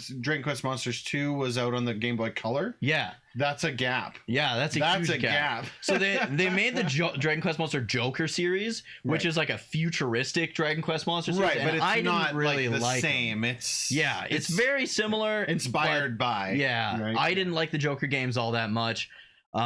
But yeah, and then they had Caravan Hearts, was a spin-off of a spin-off, and it was really weird. Right. I didn't like it at all. Fate's played through the whole damn thing, but I think he's I've more of a seen trooper Fates than I play am. that. It's super I weird. think, It's like, it's almost like if you took like Dragon Quest Monsters and added like dungeon crawler elements, like Oh, okay. you know, like those old roguelike dungeon crawlers where you have like you lose HP every time you take a step. Oh, So it's like yeah. that where you have like a food system and like it was Right. fucking weird. I didn't like it.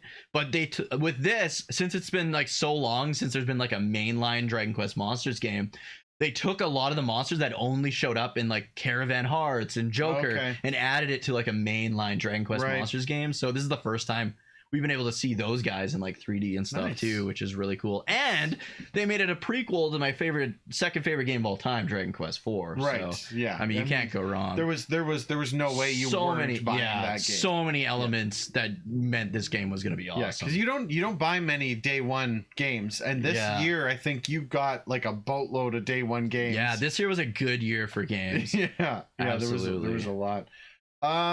My most watched game streamed is and has always been my Dungeons and Dragons stream. Is by and large always the most popular stream that Yeah. I do. But taking that out of the picture, I would say is Mario RPG and Final Fantasy VI. I had a lot of people turn up for Mario RPG. Like a lot of people. Oh yeah, And I people were just- coming out of the woodwork. Well, and I just happened to play that roughly around the time they announced the remake was coming. Was it? You started before they? It was announced before it, they then. announced it, and then as I was getting close to the end, they announced that there was a remake coming. And I think that also brought a few more people in too, right? But Yeah.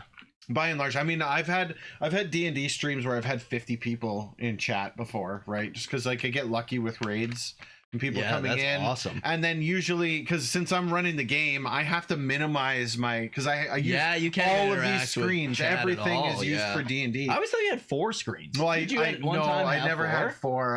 I didn't want to be that guy, but I'm getting real damn close Yeah. to being that guy. No, so usually what I do is these 2 screens are my map and my stuff. And then up there, I have to keep the webcams because if I minimize the Oh, webcams, yeah, then they won't show up on screen. And so Finney, being the freaking dynamite mod that he is, he will jump in here and communicate with people while I'm doing my thing. And so people will raid in and stuff. And Finney jumps in. He's like, "Hey, DG's running the game right now, but thank you so much Yeah. for coming in.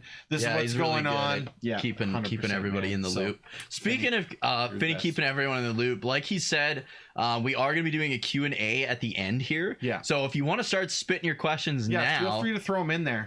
we'll get to them at the end. We only have, I think, a few topics left to Yeah, go. there's only here, a couple so more. So, and then Finney, if you can, if Finney can help us to remember to them, remember the questions as and they who come asked up. them and all that, but we should be able to see them too. Yeah, we'll see them. Like we got screens for days. We got screens. What about the game that you're most looking forward to coming up? Okay, yeah. Let me take Let me a just look. check this. So I over accidentally here. deleted some of them. Uh-oh.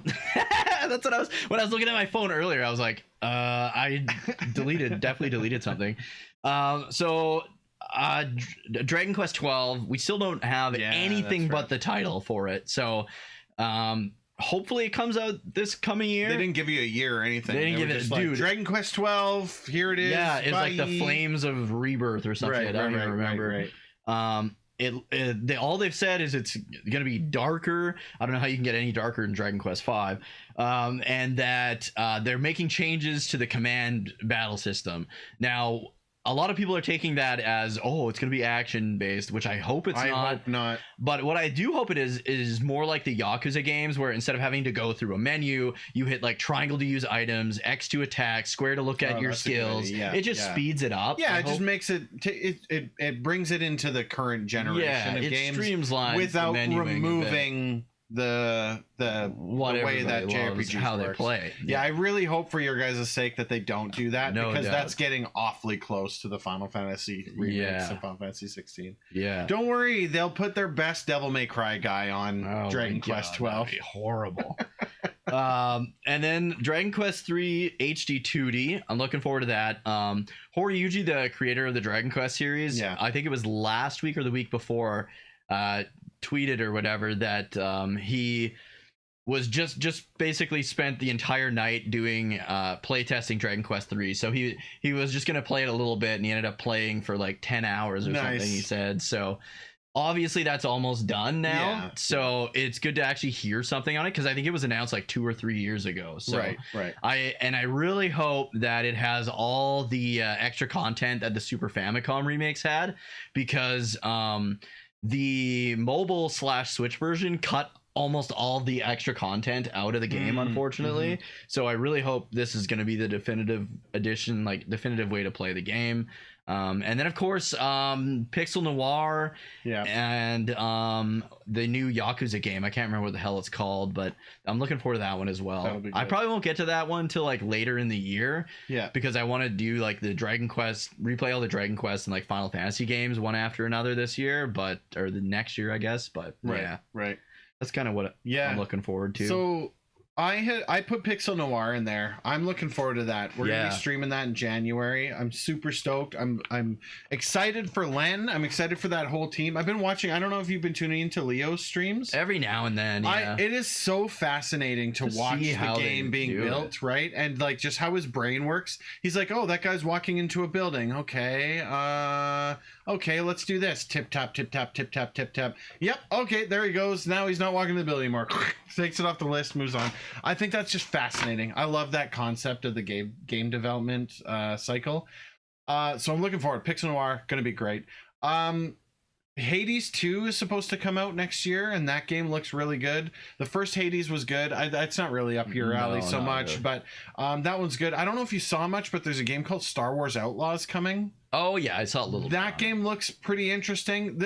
And I wrote this in. It's always so hard, because what you get for the games that are upcoming are like the teaser trailers.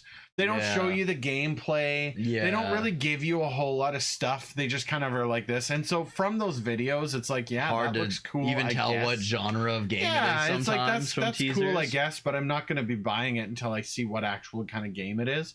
I do want to see what they do with Final Fantasy VII Remake 2. There's like a 2%. Have you seen like the I've latest seen- trailer stuff? I have. Oh, okay. And so there's like a 2% of me that's like holding out that tiniest little bit of hope that maybe they won't make it garbage. Yeah. And then the other They've 98%, posted that Sephiroth is a good guy now. the so. 98% of me is like, why did you do that to me? I want to see what they're going to do with it. I'm not going to buy it. I don't have a PS5, and I think even if I did, I still don't think I would buy it. I felt so burned from the first game that I want to check it out. Like I'll probably watch a let's play of like Yeah. the first couple hours. That's what I ended up doing with the first one. And we'll see what ends up happening from there. But I want to see what they do, because that's March. That's March that it's supposed to Oh, release. that's already okay. So it's not that far off. I do want to see what happens, because I'm curious to know if they're going to be a remake 3, yeah. right? Because remake 1 was super popular because people were like, we don't know what to expect. Well, and it was supposed to be a remake. Right. And then remake 2 is now coming out, and so you'll have lost all of those people like me that got burned on the first Yeah. one. And all that'll be left are the people who always buy all the Squeenix games. Yeah. And Or then everything Final Fantasy 7. and then you look at where Final Fantasy 16 is at and how well it's performing. Yeah. Yeah, I'm genuinely curious to see what happens. I know that they're planning on making remake 3, but what I'm hoping is that remake 2 just is kind of like, hey, Wraps we it up. really made a mistake by changing all of this stuff here's the game you actually wanted. Yeah, no, it's been all That would be nice. It's been confirmed that that's not what's gonna happen with 2. I know, but it would be really nice if that ended up being the case. I think they said like 2 is gonna be like about how Sephiroth is actually like a nice guy. Yeah, it feels like it's being made by people who never played the original game. Well, it's Sephiroth's not even real, guys. He's not even there. He's just chemicals. It's made by the Final Fantasy 13 team. know. So I mean, what do you expect? As Soldier said, they made 3 13 games somehow, and nobody liked those. And yet we're somehow successful. Yeah, shame. 13-2 was really good, actually. I will vouch for that. every now and then you're gonna squeeze out a fart instead of a poop. I mean, Yeah. you know what I mean? That's a good way of putting it. You don't always crap your pants. Sometimes it's a fart. What about what about the best game that released this year? Best game that released this year. Yeah. I mean, I had to go with. Let me see. What did I put? I probably actually deleted that. Oh no, it's up at the top on mine, right? Right. Yeah. Google Best game released this year. I had to put 2. Dragon Quest. Hold on. Yeah, Dragon Quest Monsters: The Dark Prince, Makes which sense. just came out December 1st. Yep. I probably put more hours into it than any other game this year. You really jumped on board with that. I'm like, so here's the thing. My in-game time is like 52, 56 hours. But with the way the egg hunting works now, I'm constantly like reloading my save after hunting. Right. So I'm probably closer to like 70 hours. Yeah, you can look at your time played in the Switch. Yeah, that'll be that more would accurate. give you a little bit. I'm probably at like 72 hours in that game, and it came out like 14 days ago, which is insane, man. I've been loving the shit out of it. That game is, and it looks fun too, right? Yeah, So, it's super fun. It's super addicting. Like if you like monster taming games, it'll be up your alley. If you like Dragon Quest games, it'll be up your alley. Yeah. Every time it ties in with Dragon Quest 4's events, my PP gets so hard because it's like these are the characters that I saw in an NES game. Yeah. Realized in like a fully proper connection with these 3D characters. environment. Yeah. And it's like, absolutely. holy shit, this is so awesome. And I think like I really want them to do a remake of Dragon Quest 4 in that like graphical style, or Dragon Quest 11's graphical style would be even better. Yeah. But made by the director of Devil May Cry. not that. but I think the fact that they're like you get little teases of Dragon Quest 4 is so good too, because it's like you know what's gonna happen. Yeah, but you're seeing a different from perspective. you're seeing it from like the villain side, and it's like all of a sudden you'll be like, okay, so it starts off like when the game first was announced and came out, I was like, okay, this is gonna be a prequel, blah blah blah, it's gonna be awesome, and it is a prequel. But then all of a sudden the events of Dragon Quest 4 start happening, right? And you're like, okay, is he gonna run into like the Chosen? And then he does, and it's like, and there's like 2 twists that like kind of, one of them is like it doesn't change things up, but it shows like what actually happened, because there's like a part in like the NES game and the DS game where like the monsters attack and you just always assumed it was Sorrow because there's nothing to make you believe otherwise, right? Yeah. And then all of a sudden something happens and you're like, oh, so that's who made this happen. Yep. And then there's a part where it does change the ending, and they did it in a good way, not in the way like Final Fantasy VII Remake did it. Yeah. So they did it because they used like an in-game, in-universe thing to make it happen. There's something in Dragon Quest 4 called the Sands of Time, which is used. It's basically, it's like this super legendary rare item. It shows up in other Dragon Quest games, but I believe 4 was the first one it was in. And in 4, they make like a pretty big deal about this item existing. Yeah. And basically, if you die in like a boss fight, you can use the Sands of Time and it'll bring you back to the start of the boss fight. So a really big event happens in Dragon Quest 4 that turns the villain from like, I'm a guy that's fighting for what I believe is right, but is still opposing the hero, to I really want to eradicate all mankind. Something happens to him that pushes him over that edge. And one of the new characters in Dragon Quest Monsters 3, he is actually like this old wizard in Dragon Quest 5, which is really cool because then it ties the timeline together a bit better. His whole thing is like he's a thief, and he steals the Sands of Time before the hero can get it in Dragon Quest IV, Okay. and uses it to prevent you from becoming the big bad, and then you end up like fighting some of the big bads Right. and preventing the final part of Dragon Quest IV from happening, and then continues into like the post game of Dragon Quest IV Right. with you as kind of like the driving The force hero. instead of the hero. Right. Yeah.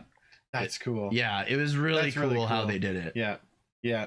Man, it must be nice having a favorite game series that hasn't been completely ruined Butchered. by people and awful ideas. Yeah. I'm always going to be sour about that.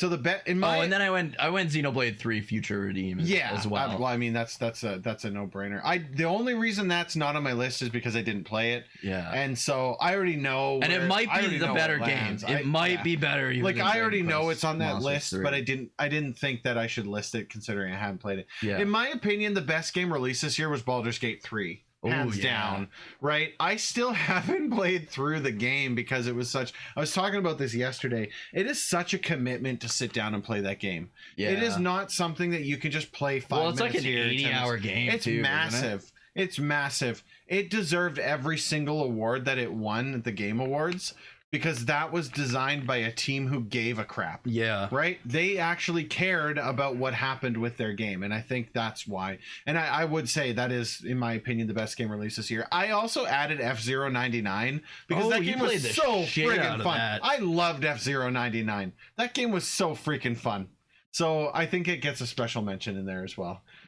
Yeah, you played the shit out of that. There were did, nights yeah. like I love F-Zero, and that's a series that really needs to come back, especially yeah. with like I feel like so many people when F-Zero 99 came out, everybody was Yeah. like, "Fuck yeah, F-Zero!" Finally. Yeah. Finally, a new because there F-Zero hasn't been game. an F-Zero game since the fucking GameCube. Yeah. it's and been a that while. was like such a good game. Like I think That's 3 game systems ago. Yeah. And Yeah. and like the whatchamacallit, I still think the N64 F-Zero is my favorite of the Yeah. bunch, just because it was like the original F-Zero is really good. Like probably I've got to say it is my favorite racing game on the Super NES. But then the N64 was like the GameCube one is good because the graphics are phenomenal. Yeah. And the sense of speed that game gives you is absolutely like ridiculous. Like it's perfect, but it's almost like too fast. Like Right. it's your reaction time has to be top notch, as it did in whatchamacallit, the N64 or the fucking Super NES and N64 one. Right. But it's just got to be that much more like over the top, high freaking Sorry, I'm What just do you I'm do? clicking buttons. Don't worry about that. over the top, like high reflex speed. Otherwise, you're gonna just absolutely get decimated Yeah. when you're playing against the AI. But I feel like the N64 one was like the perfect mix of this is the first time we're doing a futuristic racing game in a 3D environment, and to where it couldn't go as fast as it can go in the. So it still had that sense of speed, but it was faster than the Super NES, but it wasn't quite as like mind-blowingly fast Yeah. as the GameCube. Yeah. And it was like Big Blue had like a cylinder, but instead of being on the inside, you were on the outside of the cylinder, and it was Right, like, right, and you could still do that like where you lean in off a jump to like increase your speed big Right, time, right. and that was like the first time that was utilized, and like ramming guys off the map was like a big like Yeah. thing you could do. So I still feel like that one is the best. It was the perfect difficulty, and it was just. Yeah, it was so good. I never really got into F-Zero after the Super Nintendo. I quite enjoy the original F-Zero. I do. It's really good, and you're really good at it. Like, I'm okay at it. I've seen people who are really, really good at it, and they are damn good at it. But I mean, I was getting first place in some of the races, so it was just refreshing to be able to play it again. I think that's more where I was at with it, and it was just a lot of fun. The stuff they did add to the game, It was they good. did such It a was good all good, all job of it. because it feels like you're still playing like Yeah. the original Super NES And game, good on but with Nintendo. extra content. Good on Nintendo too. They were like Nintendo Direct. They're like, hey, here's a special announcement. hey, we released this game called F-Zero 99. It's available right now. Go download it and play it. Yeah. Right? Like, I love when game companies do that. It's not like, this is coming maybe next year. Yeah, and then, like Dragon Quest 3 right, remake like- and Dragon Quest like, 12. you hand it out in that moment, and I'm a happy boy. Because it's like, not only is it like surprising, you get super hyped, and you can fucking you play it immediately right now. jump right on in. Yeah. It's fantastic. Yeah. So yeah, it was good. I played a lot of the, like F-Zero 99, but like I was not good. And then I remember that one night, I can't remember what I was doing, but you were I think you were just working on videos. I think I was, and you were like, hey, do you want to hang out on Discord, blah blah blah, and then you were playing F-Zero 99 and sharing your screen, and I was like, holy fuck, like, you undersell how good you are at certain Super NES games. Like, when it comes to Super Punch-Out and F-Zero, like, Super Punch like, Out's good too. like, here's the thing, like, I love F-Zero and I love Punch-Out. I haven't played much of Super Punch-Out, but and I love these games, but like, I can't get past like maybe I can get past King Hippo, but not the next guy. Okay. And like with F-Zero, I can't get past like the windy. As soon as it gets like that windy level, I'm done. I can't do it. And you're just like, oh yeah, no, this is like a mid-tier level. Like, and you just gotta do this. You just gotta turn through. into this a little bit. And you're like, what? How do you? And you're know getting that? like first place in like this map. They're That getting I can't. mad because I have 1 second place. I'm like, no, reset. Yeah. and like the way the rankings work is it's like you have like a level based on like how much you played it. Yeah. And you're like rank 7, first place, because they'll put you in a pool with like-minded right. ranks, Yes, and you're exactly, always like nuking the competition. Yeah, it was like, good. I haven't fired it up a lot recently, but I put in a good amount of time in F-Zero 99. It was a fun game. It's just fun. I just remember being like telling you what maps I like to play, and then you were like, yeah, no, those ones are all right, but I get bored of them because they're like the first ones you start playing, and Gotta have a little pizzazz. Yeah. Like, look at this one. You're like, that's a I've never square turn. Yeah, I'm like, I've never even seen this map before. Okay, we got 2 topics left. Mm-hmm. We have the best and the So worst. get your questions in, ladies and gentlemen. Get them in now. And so the people want to know, what was the worst game that you I don't played even need to this look. year? Dr. Jekyll and Mr. Hyde. Like, holy shit. I can't believe. So for Spectrefest, I always do like a bad games block. Yeah, you got the bucket o' bad games. Yeah. And this year I kind of went all out. You picked the worst of the worst. Yeah, like Aquaman is pretty bad, but it like crashed so many times that I don't know if I can say it was the worst because you it did didn't Bugs Bunny's even birthday run. blowout. Yeah, and it wasn't as bad. It wasn't as bad as Dr. Jekyll and Mr. Hyde. Bugs Bunny's birthday blowout is like one of those games that's like, it's just crappy. Yeah. And it's fucking long. There's like 50 levels for some reason. Like, why? Why would you do that? It's crappy, and it's like, it's not hard. It's just crappy. You have like 100 lives. You're always getting extra lives. Yeah. And it's just, the levels are like, walk from here to the end of the level over and over again. Stupid. And then the boss fights are like fucking terrible for the most part. There's like one boss that I died at twice. The rest of them are like, hit him with the hammer 3 times and they're dead. But Dr. Jekyll and Mr. Hyde is like new levels of terrible, like levels that I couldn't have even imagined bad. And I remember just seeing like the whole theme this year for the bad games block was like old angry video game nerd, like back games. when he was angry Nintendo nerd. Yeah, back when he was the angry Nintendo nerd. And it's games that like you always know are bad, but I've never actually went and played myself. So I was like, because you knew they were bad. you knew they were bad, but at the same time, it's like, how bad can these games be? Right. Like I've played Nintendo games that sucked. Like Raid 2020 up until now was the worst game I ever played. Right, 100%. It was a terrible game. And Dr. Jekyll and Mr. Hyde, the thing about it is the controls aren't bad, because like with Raid 2020, it was like the controls were bad because you're on a diagonal plane, and it's like you're constantly zipping. Was that the one with the birds? Here. Yeah, the birds shitting on you. Crap and there's like, on you, and there's little you get poppies on killed. the ground that are like landmines and blowing you up constantly. That was a really bad. It was a really bad game, but it played like cement. Right. But Dr. Jekyll and Mr. Hyde, you moved really slow, but I wouldn't say the controls are bad. It's just a fucking badly designed game. That's right, yeah. It's just bad. And that's the other thing. It's not even badly designed. It's just a bad game It's all bad. around. There's no redeeming factor. No, there's not. And like, so the whole game is literally walk to the right is Yeah. the whole game. Yeah. And while you're just trying to old man walk to the right, everything on screen is trying to kill you. Everything's trying to kill you. There's like a little kid who will run by you, and sometimes they're not a bad kid, and other times they'll run by you, turn around, shoot you with a slingshot, and you got your health meter, and then you got like your pissed off meter. Right. And if your pissed off meter goes all the way down, you come back as Mr. Hyde, and you cannot get to where you were as Dr. Jekyll Right. with Mr. Hyde. So you have to like, for the longest time, I thought all you had was your shitty punch, Right. and you can't kill anything, so you just instantly die. And then all of a sudden, I'm like, oh, if I hold up and punch, it's like Castlevania where you have a ranged attack. Right. So you're like shooting what they call, I think, the psycho wave or something. And it's like, it's almost like a game finally, because you can actually like attack. Because Right. when you're Dr. Jekyll, you have You your just cane walk. and it doesn't Yeah. do anything. Yeah. And it's just like, the enemies are, it's one of those attacks in an NES game where it does everything in its power to dodge the enemies. Right.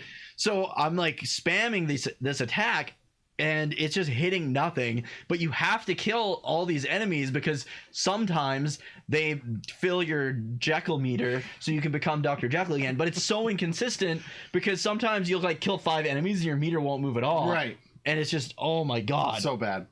And you beat it. And I fucking beat it. I played the whole damn thing. And the last level is so impossible. it's just- You've got it's barrels, unforgiving. you've got bombs. So the bombs can literally hit you basically anywhere on screen. Right. Like, unless you're hugging this wall or this wall, and you're never going to get to this wall. No, It's never going to happen. That's not gonna happen. But if you're hugging this wall, it's the only time you're not going to take any like piss off meter damage.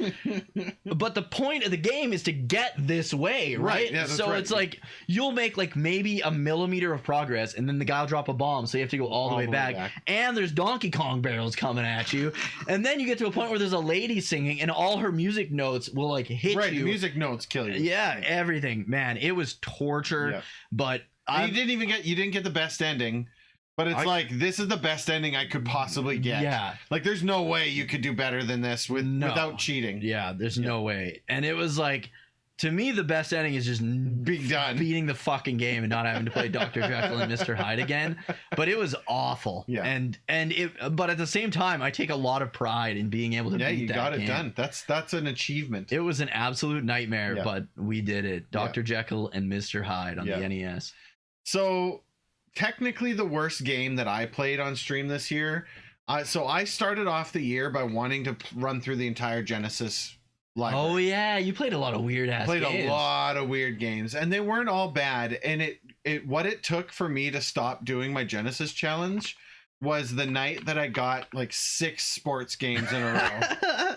Because you would like roll the dice. I just spun. I had a play. wheel, right, and I just spun Yeah. the wheel. Whatever game came up. Well, there's so many damn sports games on the Genesis. Yeah, there are. I got And some 6 better than games in a others. row: a baseball one, a football one, a soccer one, right? And I got to tell you, that was enough to put me under. I was like, Yeah. forget it, we're not doing this anymore. Not 'cause it's just Batman not Forever fun. though. Batman Forever was garbage, but Batman Forever was garbage going in. So I mean, it's didn't feel like the worst game I played because I already knew it was going to be shit. terrible, right? That game was so bad.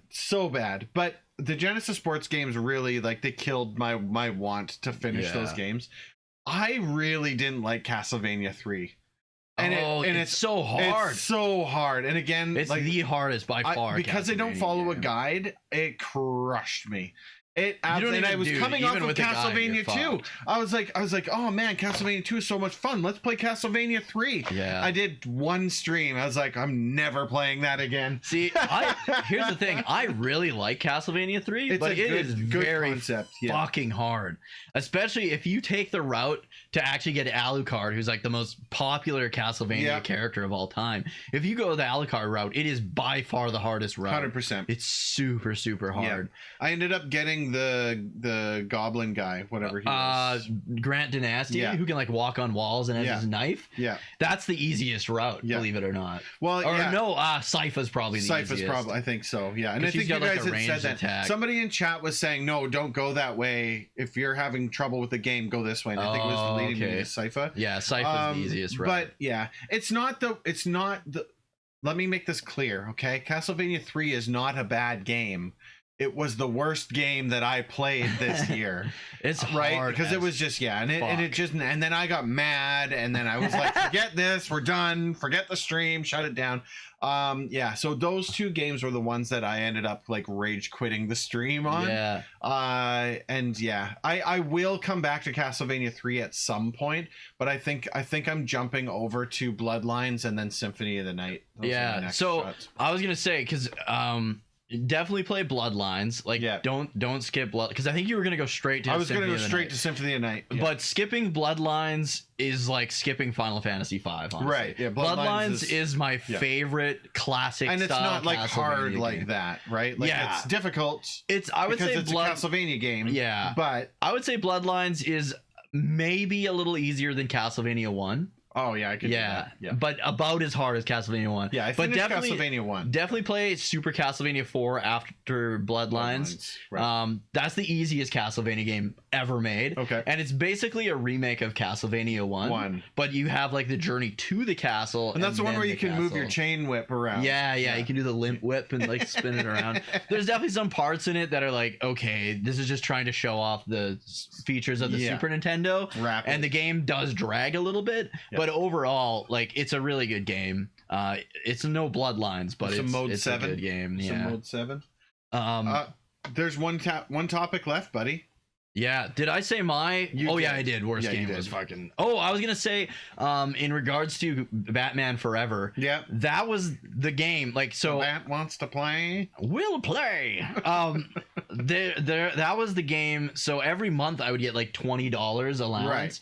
and I could either like save that up for a couple months and get like a good A new case release game. One out of the case. Yeah, or I could go to, it's called the bargain shop, Right. and get one in like the bargain plastic game. fucking Yeah. shitty thing. Yeah. And a lot of times I would score at the bargain shop. Sometimes there's good bargain Yeah, games. because I got Zombies Ate My Neighbors from That's there. a I got solid NBA choice. Jam Yeah. from there. Yeah. And I'm not a big Batman fan now, but when I was a kid, that was when like all the Batman movies. Well, and were, that like, movie on came out. fire. Batman Forever came out, and it was a good That movie. was like one of my Tommy favorite Lee Jones, ones. Yeah. Jim Carrey, James Carrey. James T. Carey as the Riddler.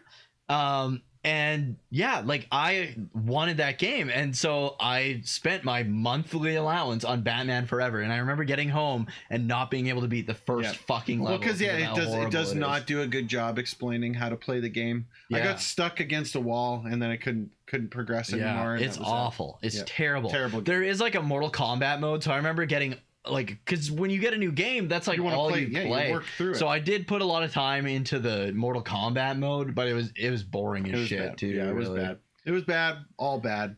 But yeah, now the main event That's right. of the evening. The Best game played this year. So this doesn't have to be released this year. This is Right. the best What game. was the best game we you played this this year? year?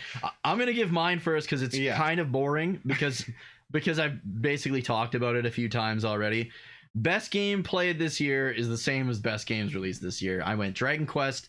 Actually, no, I went Dragon Quest 4 instead of the new Dragon Quest Monsters. Well, it's your favorite game. Yeah, That it's like makes my sense, second yeah. favorite game of all time. This was my first time playing through it with Party Chat, which was not released on the DS. I don't know if they couldn't like translate all the Party Chat before they released the DS remake here. Okay. But it was in the mobile version. So what they did, somebody took the Japanese version of Dragon Quest 4 and just English patched it so that you had all the Party Chat. So what Party Chat is, if you guys don't know, in the Dragon Quest games, starting from I believe the remakes, it might have been in Dragon Quest 5 on the Super Famicom, but you can talk to your party. And generally, the only time I ever used it was if I was stuck and I didn't know where to go. Right. You talk to your party and they'd be like, "Oh, remember the king said to go this way or whatever." Right. So That's super handy. it is super handy, especially in like a classic style JRPG. I need that kind of help on a regular. Yeah. But most people play the Dragon Quest games like and use it all the time, and then they're like, "Oh, I love these characters so much more." So Dragon Quest 4 has my favorite. It's tied for my favorite cast of characters with Dragon Quest 11. Right. And every time people that are also big Dragon Quest fans hear that I never use party chat, they're like, dude, that's like 50% of the character development and like fun is in the party chat. Right. So I'm taking all these characters that I already love as like my favorite cast in a fucking game and love them even more. Getting more. Yeah, and it was just so good, That's man. awesome. Like That's all the personality these guys have. Yeah. These are characters I grew up loving since the NES days. Yeah. And now I love them even more. And even like Boria, who is like the only character in the game I didn't like, I love now. Right. Like he was like the Kate Sith to me. Like because he's just like this old man. He's a mage, and like you guys know how I feel about mages. Yeah. I don't like mages because once they're out of MP, they're fucking useless, Yeah, right? yeah. So I never used them before. But there is one part in the game where you have to use them, and I remember just being like, fuck, I hate Boria. Why do we have to use him? But anyways, because he's an old man. So Alina's story is she's like this princess who wants to win, who's like a martial artist, and her dad is like, no, you're a princess. You stay in the castle until you're an adult, and then you become the queen, leader of the country. You're learning to do that.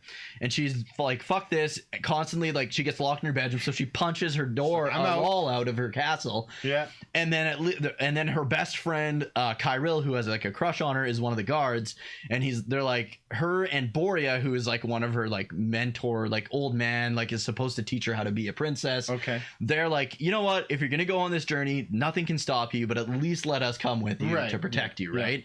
And her and Kyril have like this awesome dynamic where like, first of all, I knew Kyril liked her as like a friend. I did not know he had this like huge crush on her that he was trying to hide the whole game because I never used party chat. But now I know like he loves Alina, and I just thought they were like best buds. But no, he secretly is like absolutely head over heels in love with Alina. Oh, that's cool. But is like he doesn't want her to know it because he's a guard and she's a princess. Right.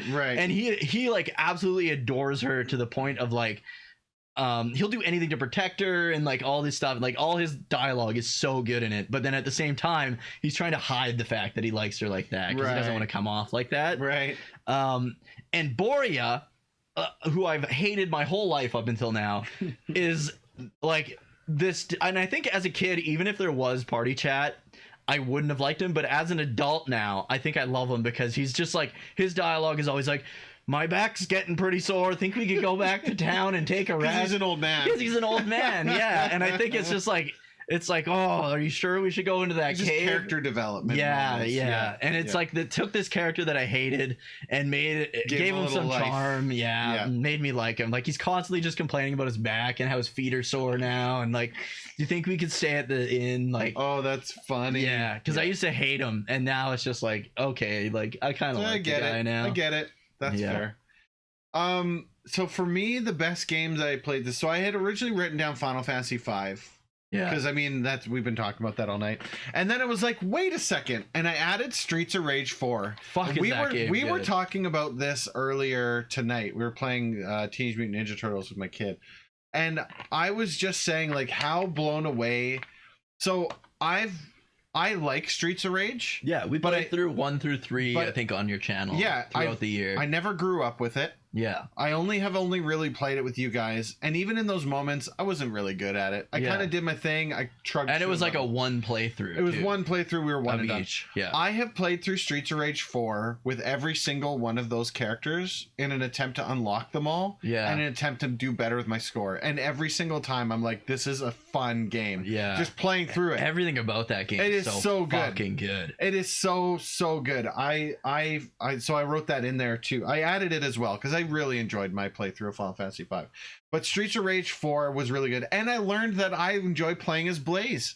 I enjoy playing as Blaze through all the Streets of Rage games, which actually makes more sense because I tried playing as Axel. I tried playing as Adam. I tried playing as all of those. Kid. Yep. And I didn't like any of them. And then Blaze, Streets of Rage 1, 2, 3, and 4 Blaze, I like cruised through the game easily. We'll have to play through them all again with you actually being Blaze. Yeah, I think so, because that really made a difference. And then I crushed the game. I play through it. Sometimes I'm like, oh, I got an hour and a half. I'm gonna go play Streets of Rage for a little while. Yeah, dude, it's a fun game. It was a really fun game. I enjoyed that quite a bit. So yeah, I would say that would be on my best game played this year. It's so good. Like Soundtrack. the soundtrack So is good. phenomenal. It takes everything you love about all the other Streets of Rage games, Mhm. and then it like dials some of them up to 11, like, Yeah. but while keeping that feel of Yeah. Streets of Rage, because they could have done anything. They could have just made generic beat 'em up They could have with done Streets of anything. Rage Yeah. characters, but no, they had like, even like right when you fire the game up, it has that Yeah, oh yeah, the cityscape. yeah, just like Streets of Rage 1, Yeah, 2, it's good. It's and really oh good. my god. And like, yeah, the soundtrack, there's so many the opening callbacks. stage is basically like the opening stage from the first Yeah. game, and Like Estelle's special where she's like, oh yeah, "Fully the in rocket backup," launcher is the special attack from Streets of Rage 1. Yeah. right? Fuck me. That is So the good. perfect fucking It's very, sequel very to- good. Yeah. They did a phenomenal job. If more companies because there's a lot coming out with like remakes and Yeah. like, hey, this game's been dead for a long time, but we're coming out with a sequel for you guys. Talk to them about how to make your Make it, game yeah. correct, because they know what they're doing. 100%. And the thing is, like, because I want to do a top 10 beat 'em up games video, and Yeah, that makes sense. I've been like listing them out for a while. There's still a couple games we need to play, like Guardian Heroes Mm. on the Saturn and Mhm. stuff like that. Mhm. But the top 2 spots, I've always been like, okay, is it Shredder's Revenge or is it Streets of Rage 4? But I always find myself replaying Streets of Rage 4. And Yeah. it's got to be like, Shredder's the best. Revenge is It's a- really good. So to me, it comes down to because Shredder's Revenge is a lot of fun. Shredder's Revenge, though, is more fun with friends. Yeah, it is. If you play Shredder's Revenge solo, it is less fun. Mm-hmm. If you play Streets of Rage 4 solo, it's just as fun. Yeah, Right? It might be harder, yeah, it's but definitely it's harder. just as fun. And I think to me that ends up being the difference, right? Yeah. So if Finney was sitting here talking with us, he'd be saying Gunstar Heroes. Yeah. But the other thing is, like, you literally go into parts of Streets of Rage 2 if Yeah. you know the taser trick with the taser off arcade the arcade machine. Like, oh my It's god, so good. it's perfect. So good, fantastic game. the art style, everything. He's easily the best one I played this year. yeah. My list of games And- wasn't that long this year, though. And they made points matter again. That's true. Yeah. Because no other, like all those classic like arcade beat 'em ups and Yeah. style beat 'em ups, Exactly. you have points, but other than like getting an extra life every here and there, they don't really No. fucking matter. But in order to unlock characters, you need the points. lifetime points. Yeah. And it was just like, oh my god! So you want to just keep it would playing be it? it would be really funny because like I'd be a little bit hurt. I'm like, I'm gonna grab that turkey. You're like, no, I need the points. Yeah, right. When we were Grab the playing turkey. online, Yeah. You grab the fucking Apple. points. You grab the health at full health because Yeah. then you get points. Then you get 1,000 points. You risk your life Yeah. to get more So, yeah, I'll points. take those points. It'll be Yeah. fine. Yeah. Fuck, was that game good? So good. Those are the topics. Those were the topics. That's it. That's all we had. I did see a couple questions. Yeah, in I chat did. there. As we answer your questions, tell us what your favorite wanna game hear it. you Wanna hear all played about it. this year was, and what game you think. So your favorite game you played this year, whether it was new or not, and what new game you liked Yeah, the tell us most about this it. year. So let's look up here. What was the first of the questions? So there was. I don't know if there was much. There wasn't up a whole top here, crap load. but I know that we had right here, which Slider Man. right here. Bluey wanted to know what are here. First one. What are your thoughts on Dragon Quest 6? So Dragon Quest 6 is, I think, still my least favorite Dragon Quest game. But here's the thing, man. It's still a Dragon Quest game, so it's still really fucking good. Kind of holds up. To Yeah, the game? like it's hard because Dragon Quest 2, if you take Dragon Quest 2 as it was originally, it is That a was rough. fucking terrible game. That was rough. But I feel like especially the Switch version fixes most of the problems with it. Like items you're looking for will sparkle on the ground and Yeah, like I'm okay with that. stuff like that. And the other thing people have to realize, like the Super Famicom and the NES version came with a big fold-out map that would tell you where these, is it relics? I can't remember what it is. Yeah. You have to find like the It would give you an four idea relics. where you need to go. They'll tell you like where those relics are. Whereas if you don't have that, you have to like look it up on the Mm-hmm. internet, and who wants to do that when you're playing through a JRPG? But my problem with Dragon Quest 2 was being dumped in the boat, not told where to go. yeah, you have no fucking clue whatsoever. And that's the only thing they needed to fix. I think I would have enjoyed playing Yeah. through Dragon Quest 2. Yep, it's a classic JRPG, but yeah, It's a classic NES JRPG. Yeah, It's not gonna hold your hand at all. Yeah. I need my hand held. yeah, to a degree at least, right?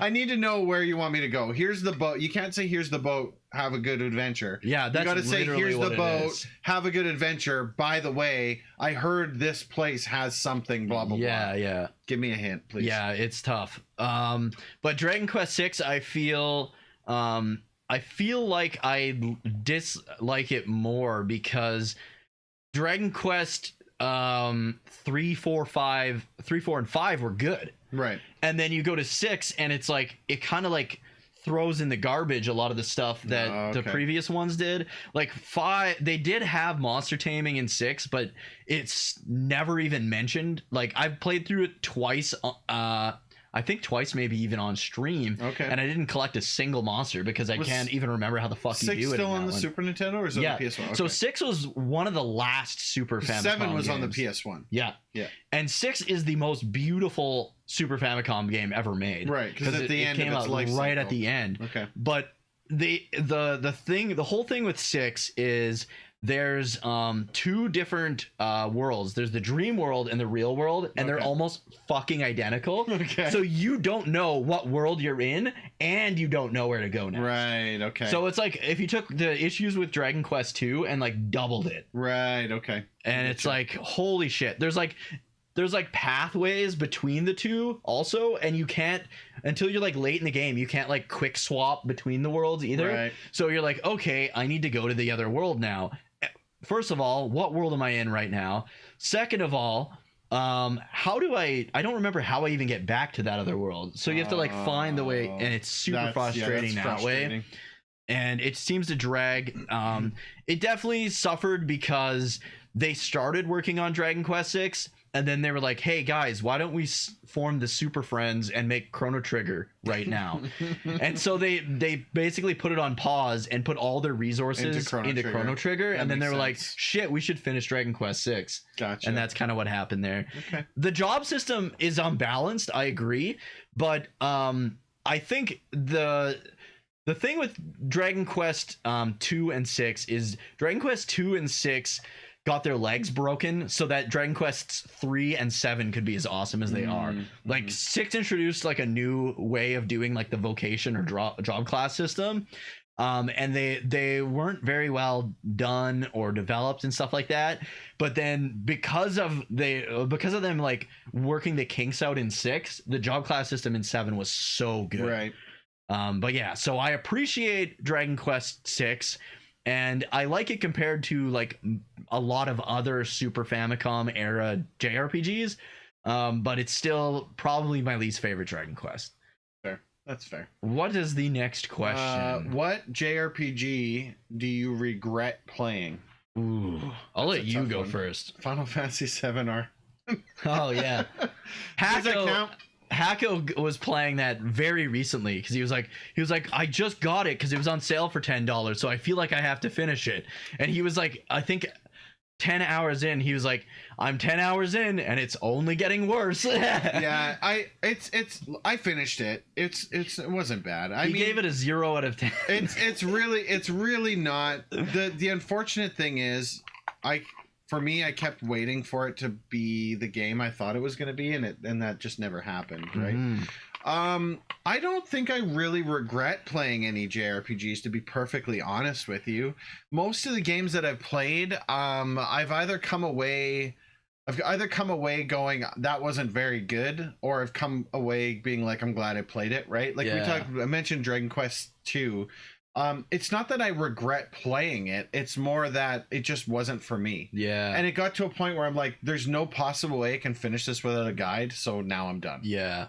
And you'd need the guide many times. You need too. a guide. And then I hadn't even gotten Cave to Roan yet at that point. Yeah. Right. So You it's need just a map like, for like Cave to there's Roan. just no do way. not do Cave to Roan without a map. You'll fucking break your there's game. there's just no way. So I mean, stuff like that. I think I wouldn't say regret. Honestly, I wouldn't say I regret playing any game. Nah, maybe Overwatch 2. I regret playing Overwatch 2. But I mean, yeah, as far as it goes for JRPGs, that would be the closest I got. I would say, man, I mean, WrestleQuest is in there. Yeah, that was rough. I'm trying to think. People are gonna hate me for this, but maybe Breath of Fire 3, maybe. I really didn't like it. I never played any of the Breath of Fire games. So. Yeah, it wasn't very good. I think maybe those two. But at the same time, I don't think I regret Breath of Fire 3 because I had high hopes for it and I never would have known how overrated it is if you know what? Fucking Xenogears. As soon as you said that, I was like, it's Xenogears. Yeah, Xenogears and WrestleQuest are the only JRPGs I regret playing. Yeah, that was a rough landing. Yeah, Xenogears. holy shit. Yeah. If your idea of an incredible JRPG is literally this, let me tell you a story. with a wall of text scrolling past, pick up Xenogears. That's guys. right. And right before that, being frustrated with driving a mech. Yeah, really bad controls, terrible platforming. Yeah. Awesome combat system. Yeah. One of the best of all time. It Combat started off systems, strong. though. Game started off strong. Yeah, I don't even know if it started off. I think it strong. started off strong and then it just got awful and it got significantly worse as it went on. Yeah. Crim says, what are your thoughts on Sega releasing remakes of old games and which one would you be playing day one? Okay, so I still don't freaking know. Like I watched that trailer and I still don't know if they're remakes or if they're reboots releases or if they're a new entry in the series of each of them. So Streets of Rage almost looks like a remake of Streets of Rage 1 but in like 3D beat 'em up style. Right. And I don't hate 3D beat 'em ups. I don't hate the idea because I really liked, I think it was called Fighting Force or Freedom Force on the PS1, which was initially supposed to be Streets of Rage 4 back on the PS1. What was that one you were playing with Fates, the Dreamcast one with the food? The food. So you're like chefs or something in a kitchen. You're fighting. Maybe you might be thinking of Power Stone. That's what I was thinking. Yeah, of. that one wasn't really a beat 'em up. That was like the precursor to Smash Brothers. Is what it kind of was.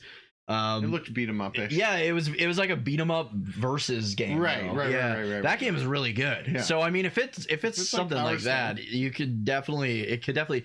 I don't want to get my hopes up because I don't think it'll be as good as Streets of Rage 4. And if I do want a Streets of Rage 5, but I want it to be as good better than Streets of Rage 4. I don't know how the fuck you top Streets of Rage 4, but you could do it. So I'm looking forward to Streets of Rage 5 or Streets of Rage 1 reboot, but I don't want to get my hopes up because I don't necessarily like 3D beat 'em ups as much. And it didn't look all that good from the like 3 seconds of footage. Yeah, and that's we were talking about that earlier, right? It's really so hard to tell when you're looking at a teaser trailer. You got to show me gameplay. Yeah, show me gameplay, but like show me what it's 2 actually seconds. gonna look like. Give me the 10-minute snip of the first bit of the game, and then I can give you a better opinion on it. And the biggest reason I think that they're gonna be sequels and not so much remakes though is the Crazy Taxi one looked really fucking good, and it looked like it's got like racing elements and like multiplayer elements, and it honestly looked really good. Crazy Taxi's super fun but gets super samey and boring after like 2 hours, so I think adding like a multiplayer aspect and having like a racing mode would be just an absolute fucking blast. Yeah, so I'm looking forward to that one. Once I see more footage on it, that one might be a day one grab for me. Shinobi, I'm not the biggest Shinobi fan. I liked Shinobi 2 on the Game Gear. That was about it. The Game Gear Shinobi games were the best ones. That was a lot of fun. But this looks really fucking good. It's got like a modern, like HD hand-drawn graphical style. It looks really, really good. Yeah. Probably the best looking one of all the like new Sega Classic remakes or sequels. Right. I would say it looked phenomenal. As like an action platformer fan. What else was there? I really hope they do another fucking Outrun, because the last Outrun game was on like the Xbox and PS2, right? Like, and it's like my favorite driving game of all time. It's been a while. Time to Outrun 99. Give me an Outrun 99. That would be fun. That would be That would be a lot of fun. That would be insane. I mean, that's what Outrun 2 was when it was released on the PS3. It was like Right. you could do all that online thing, but I just dude, I want an Outrun. Either have it play like the classic Outrun, like the arcade style original Outrun, or have it play like Outrunners, or have it play like an evolution of what Outrun 2 was, because Right. that is like the ultimate game. That Like, makes sense. so good. The drifting mechanics, the slipstream mechanics, everything about Outrun 2 is just perfect. What else was It'd be cool if shown? Sega released their own console. It's just the Sega console. I don't even and they need just- that. What's that? I don't even need that. But like have it like a mini console, right? But it's not a Dreamcast or Saturn. Yeah. It's just their own console, and they release games for it. Yeah. And then you could Even if they did like I a think that would be so subscription cool. service, Yeah. and you could just play all the games Yeah. on it. Sega Channel, bring it back. Sega just trademarked Outrun. My PP just grew like 15 sizes. Just right there. Oh, now. Oh man, it is so huge. It's so big. That's exciting. There you go. Well, maybe your wish exciting. maybe your That wish is is very about to be exciting. granted. The new Golden Axe game looked terrible, though, I gotta say. They can't all be winners. No. I think Golden Axe had its moment in the sun. Yeah, It's and time- it was it's like time- late 80s. yeah, Like, and you I know don't think what? Golden Axe Anybody aged all that well. who's gone back, I remember playing Golden Axe in the arcade, and that was where it really shined. But Golden Axe was designed as a quarter eater game. Yeah, it was. Anybody who goes back and plays Golden Axe, you're immediately reminded that the whole purpose of Golden Axe was to Yeah. suck the quarters out of your pocket. And it was like an early stiff ass beat 'em Yeah. up game with not a lot going on. Like, I mean, like, don't get me wrong, I enjoy some Golden Axe, yeah. but it's not. I'm never gonna it's not play- my go-to. I'm never gonna play Golden Axe over something like the Turtles beat 'em ups No. or Streets of Rage Battletoads. or even Battletoads. Yeah, Right? Like, yeah, and Battletoads is incredibly hard as well. very hard. Yeah. Yeah, I think those were the only ones that I saw. would say But yeah, that's kind of my thoughts on those. Krim says wife's asking what games you're looking for. So we covered this, but Pixel Noir would be the one I say. Yeah, for me, hopefully Dragon Quest 12 and Dragon Quest 3 HD 2D, as well as Pixel Noir and the new Yakuza game. Yeah. What game did you two play that made you cry? Oh man, the last time I got emotional in a game would have been Xenoblade Chronicles 2. And that one was like the ending, man. Oh, like, and then it's the way the so music good. erupts It's and just stuff, like culminates. Monolith Soft are absolute like geniuses. The whole ending sequence of Xenoblade Chronicles 2 was just phenomenal. Yeah, it was. I had a similar experience with what was I playing? Chrono Trigger? Chrono Trigger is really good. I don't. Maybe that wasn't it, but I can specifically tell you 100% Xenoblade Chronicles 2. I had a similar moment with Xenoblade Chronicles 3, but less so. Xenoblade Chronicles 3. Dude, the I fucking know I DLC. gotta play the DLC. Fuck Xenoblade me. Chronicles 3 Oh. ending was less about sad and more about like, oh, whoa, oh my god. Just fucking wait Yeah. till you play the DLC. Yeah, I will be probably firing that up. Wear in a rubber February. when you play that. That's all I'm saying. yeah, Yeah, I don't even want to say anything. yeah, it's I would say that. Golden tax, because you're constantly putting quarters in. Golden tax. Yeah, I would say that.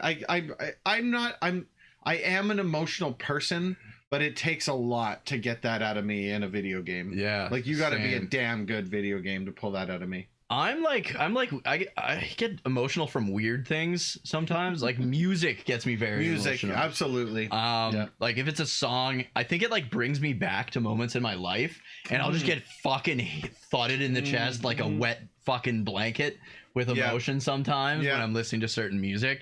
And then I'll like so I'll be like singing in my car and my wife will be with me, and then I'll just start like getting choked You're up in the middle of the song. Oh, I won't cry, but like right. you know when your We just- throat gets like tight and stuff. Yeah, Yeah. can't breathe properly. Yeah, that happens a Yeah. lot. But the only times I got kind of choked up, well, one time I shed tears in a game that I can remember was I can't say what happened because you haven't played it yet, but there's a part in Chrono Cross Oh, okay.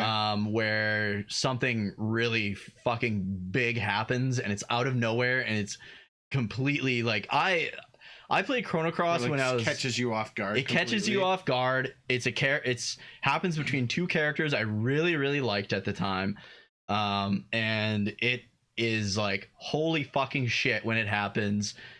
And I can't say much, but I legit tears were running down my face when I was a kid. I'll be picking that up. That's probably gonna be played this year. So this year for me, RPGs is Final Fantasy VII and Chrono Cross. Oh, that. But Final Fantasy VII is like 100 hours. Yeah, Like it's it like is 70, a ludicrous yeah. amount of time that I'm gonna have to pour into Final Fantasy VII.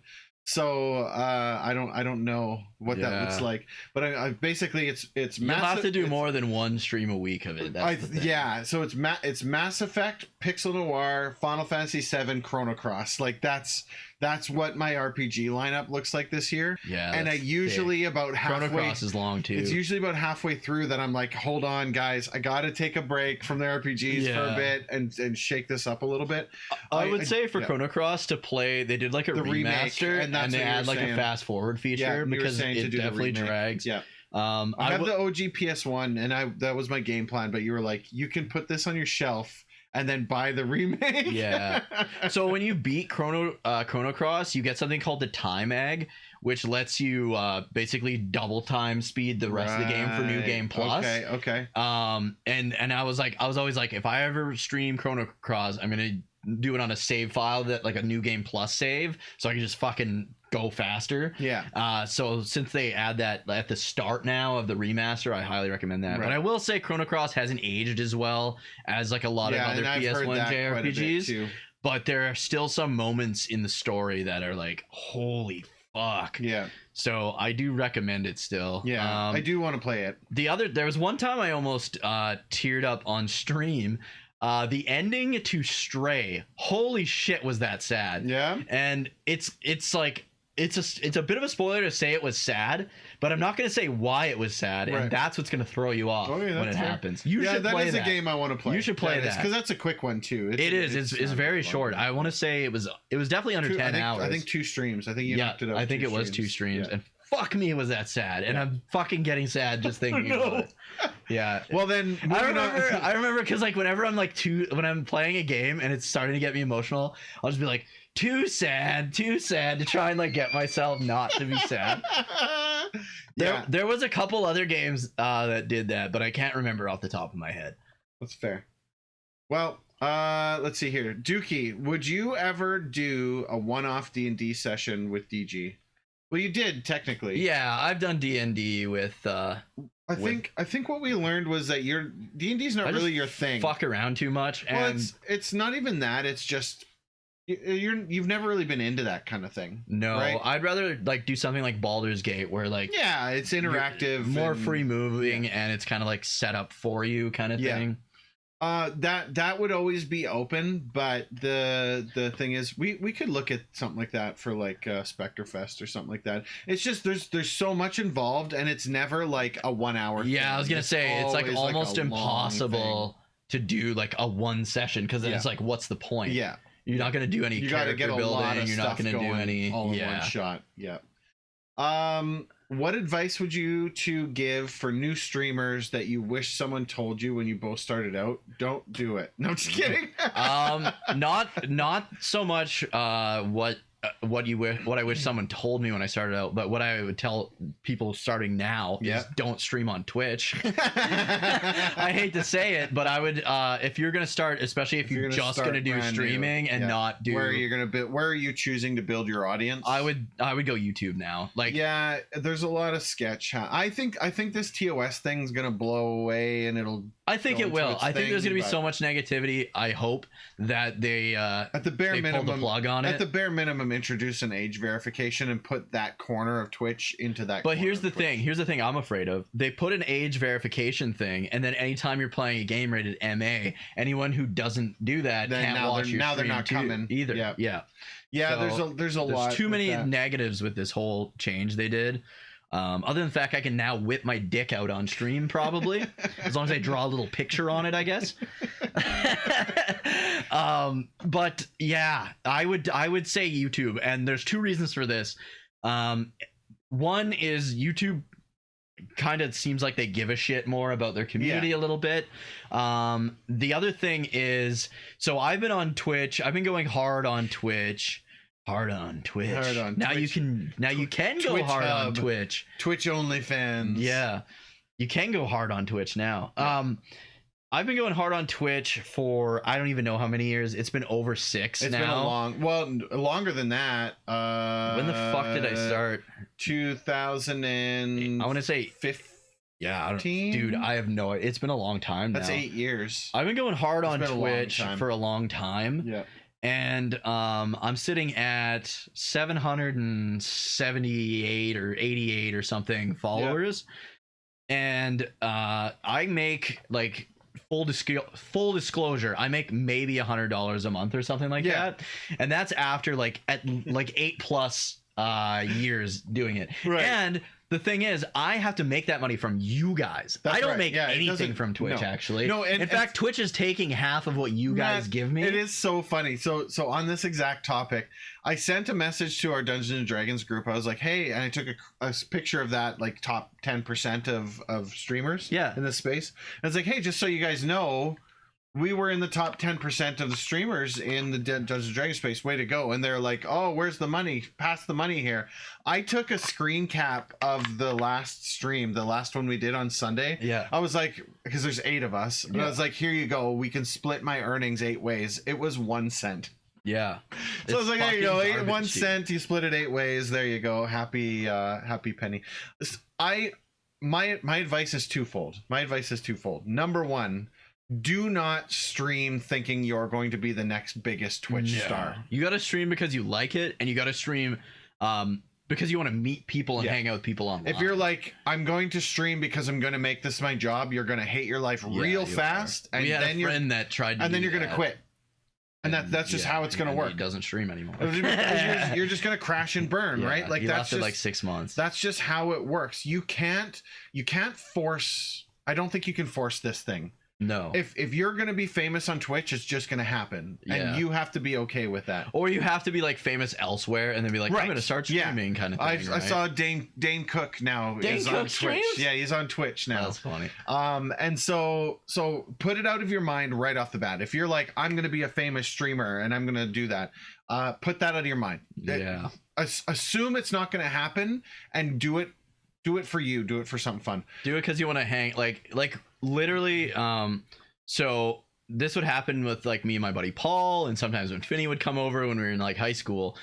We played JRPGs all the time, so you can't really play 2-player. So a lot of time we would just like hang out while playing watching each other play video games, and that's essentially what Twitch is. But I can do that with like 20 people. You know what I mean? And that's what I get out of it. That's exactly it.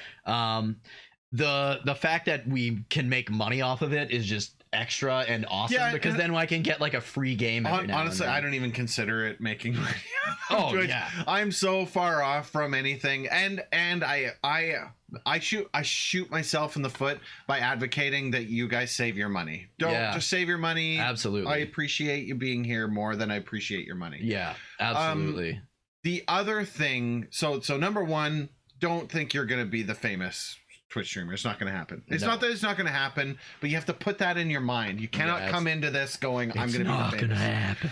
Number 2, and I think the far more important piece of advice, do not stream every day. No. You should be streaming on a short schedule. 3 days, maybe 4. I do 4 days. Yeah. But I do 4 days because 2 of my 4 days are split with people. Yeah. My Friday stream is mostly Finney, Rocket, and Nerfy doing all the talking. I'm here, that's true. but they're the ones doing the talking. My Sunday is with my D&D group. Monday and Wednesday are the only days that I stream. Yeah. Right? I think that's so crucially important. Again, for the same reason, if you stream every single day, it's likely it's likely you're doing it because you're like, if I'm not online, I'm not getting followers. Yeah. I think a sub point don't worry about the followers and Yeah. the subs and all that crap. That's the other thing. Yeah, you'll get a lot of negativity if you're worried Like, about just that don't stuff. worry about it. You'll get like I guess depressed. Or sad like about those yourself. numbers don't mean anything. Don't Yeah. worry about any of that. What you need to worry about is actually really simple. Make your stream, make it fun for you. Play the games that you want to like. Yeah, that's another crucial thing. Play the games you want to play, not the game that's popular right now. And work on how to talk to the camera. Yeah, it sucks when when I started streaming, it was like me, your brother Jason, Yep. and that was it at the start. Pretty much. And sometimes he wasn't there, and so it's like super fucking weird when you first start streaming. It's disheartening. Yeah, You're like, and why you're am like, you're like, why am I doing if this? you're not talking to the camera all by yourself, Yeah. nobody's gonna stick around. Yeah. That pops in. That's right. They poke in, they see you like, Yeah, and then leave. But yeah, you have to get used to that. You just got to get used to The other thing people don't realize, like, I don't want to call it work because it's not. It's something not I love work. doing, but it is exhausting. Like, normally, like, I try to stick to like those 2-hour streams. And you said like don't stream every day, but when like a game comes out that I really want to play, Different story. I stream all the fucking as much as I can. But it's because you're playing a game that you like, not necessarily because you're like, I gotta stream today. yeah, I'm no lifing a game. Yeah. And after I'm done like these 8-hour streams, or like I'll stream like when we were doing like when we first started like Dragon Quest X, we would stream like fucking 6 hours in the morning and then Yep. another 6 hours in the Yep. afternoon. You're just going for it. You are so tired after So that. tired. And it's not that I'm being inauthentic. I need to enunciate what I'm saying. I need to sound not bored out of my fucking mind. That's right, Because if I was playing, say I'm on Discord and I'm playing a game and I'm talking to Mike, I'm gonna sound like this. We're playing. What are you guys doing? I'm playing Pokemon and. Oh, dude, that guy just hit me for like 300 damage. Yeah. So like, it sounds like shit. Well, because they're just talking. Yeah. Yeah. So you have to interact with chat, Yep. and you want to interact with chat, but you want them to be able to fucking hear you. You want to play good, and you hope you play good, and I think we played pretty good tonight. Yeah. So it is exhausting because you're definitely like Well, you're definitely still trying to being entertain. and I sometimes I'll take a night off because I just need to take a night off, and people will be like, oh, like what happened, are you okay? It's like I don't want to be DG tonight. Yeah. Right, like it's the personality aspect of it, right? I just don't want to be that person. And for what it's worth, DG and Mike are pretty much the exact same guy, but the only thing is it's just like the concept of having to do that. The reason why I've stuck around as long as I have is because this isn't my job. This is what I want to do. Yeah. And I think really that's where it comes in. It's the people that are like, this is gonna be my full-time job. Yeah. Because when you get into their streams, then you are typically bombarded with, hey, here's my t-shirt. Hey, donate. it's the worst. Hey, make Buy sure my you hats. sub. Hey, do this. Hey, do that. And it's like, you know what? I don't want to be in your stream. Yeah. I don't want to be sold to. Especially like when you first get in. Yeah, It's like, 100%. that's the Here's the worst. ad roll the second you walk in the door. Yeah, when somebody gets a raid and hits the ad You're like, roll, hey, since I've I'm got so many gone, people here, I'm dude. going to run the ads. That's Click. fucking By the horrible. time that ad I'm gonna picks make up, I my already left. 0.1% of a cent. Yeah, I'm already gone. Yeah. So yeah, back to my other point though. So my YouTube, I've been doing YouTube for I don't know, maybe 5 years now. Well, longer than that, considering we were doing Blurry Project. Yeah, but like I took a long year's you break. took some gap. Yeah, that's And right. then I went back to YouTube and I'm working at it for about 5 years and didn't make anything. But now that I'm finally part of the partner program, so I've been part of the affiliate program with Twitch for probably 6 years, I would It doesn't guess. take much to get affiliate. Yeah. And you make like I said, the most I think I ever make is like $100 a month off of that. Yeah. I lucky. just got the partner thing with YouTube and I'm making like almost $200 a month. And how many of you have paid any money into that? Nothing. I'm getting that straight from YouTube. Just from views. Yeah. Yeah. So like the fact that you guys on Twitch, you guys are paying money out of your For pockets subs. and I'm getting half of that Whereas you guys don't have to pay a dime or a You just cent. you just have to show up, comment, Watch the do video. something. Yeah. You guys don't have to give. You guys don't have to waste any of your money for me to get more money. Yeah. YouTube is way better option. Yeah. I think I got to get more on board with you. I think I got $75 in June. Yeah. That's just like, but I don't push that kind of shit. Yeah, too neither either, do right? I. So Like, I mean, that's just like how I'm it is. excited when it happens, but Right. I would much rather you guys not rather- spend your money and me still 100%. get something. We were talking with Doomdog about this because we were talking about it's Spectre Fest and Doomdog's like, oh, you know, you guys don't have PayPal and this is really hard for me to donate, and both of us were like, dude, Just don't being donate here. Yeah. just come hang out with us. Yeah. We don't want your money. We want you to be here. We don't care about that part of it. Yeah. Do what you can. If you have the ability to support, then great. I'm glad. I will always be incredibly and eternally appreciative of That you're folks that here. do that. Like if you want to throw a donation to me, great. Thank Yeah. you. I But Twitch appreciate subs that. honestly aren't even fucking worth But it. with that being said, it is 10 times more important that you're just here hanging out with me and chat. Yeah. Right, way more than the money. Because Yeah. even if I'm making zero, I'm still doing this because it's what I want to do. And Yeah. that's kind of to loop back, right? I'm not doing this because I'm like, I gotta make money with this Yeah, thing. It's more about, I just want to hang out with you guys because I've got nothing Yeah. better to do that night, right? But I like the YouTube thing because YouTube's solid, you don't have to spend a fucking dime You just have to and I show can up. make money. You know Show what I up. mean? Yeah.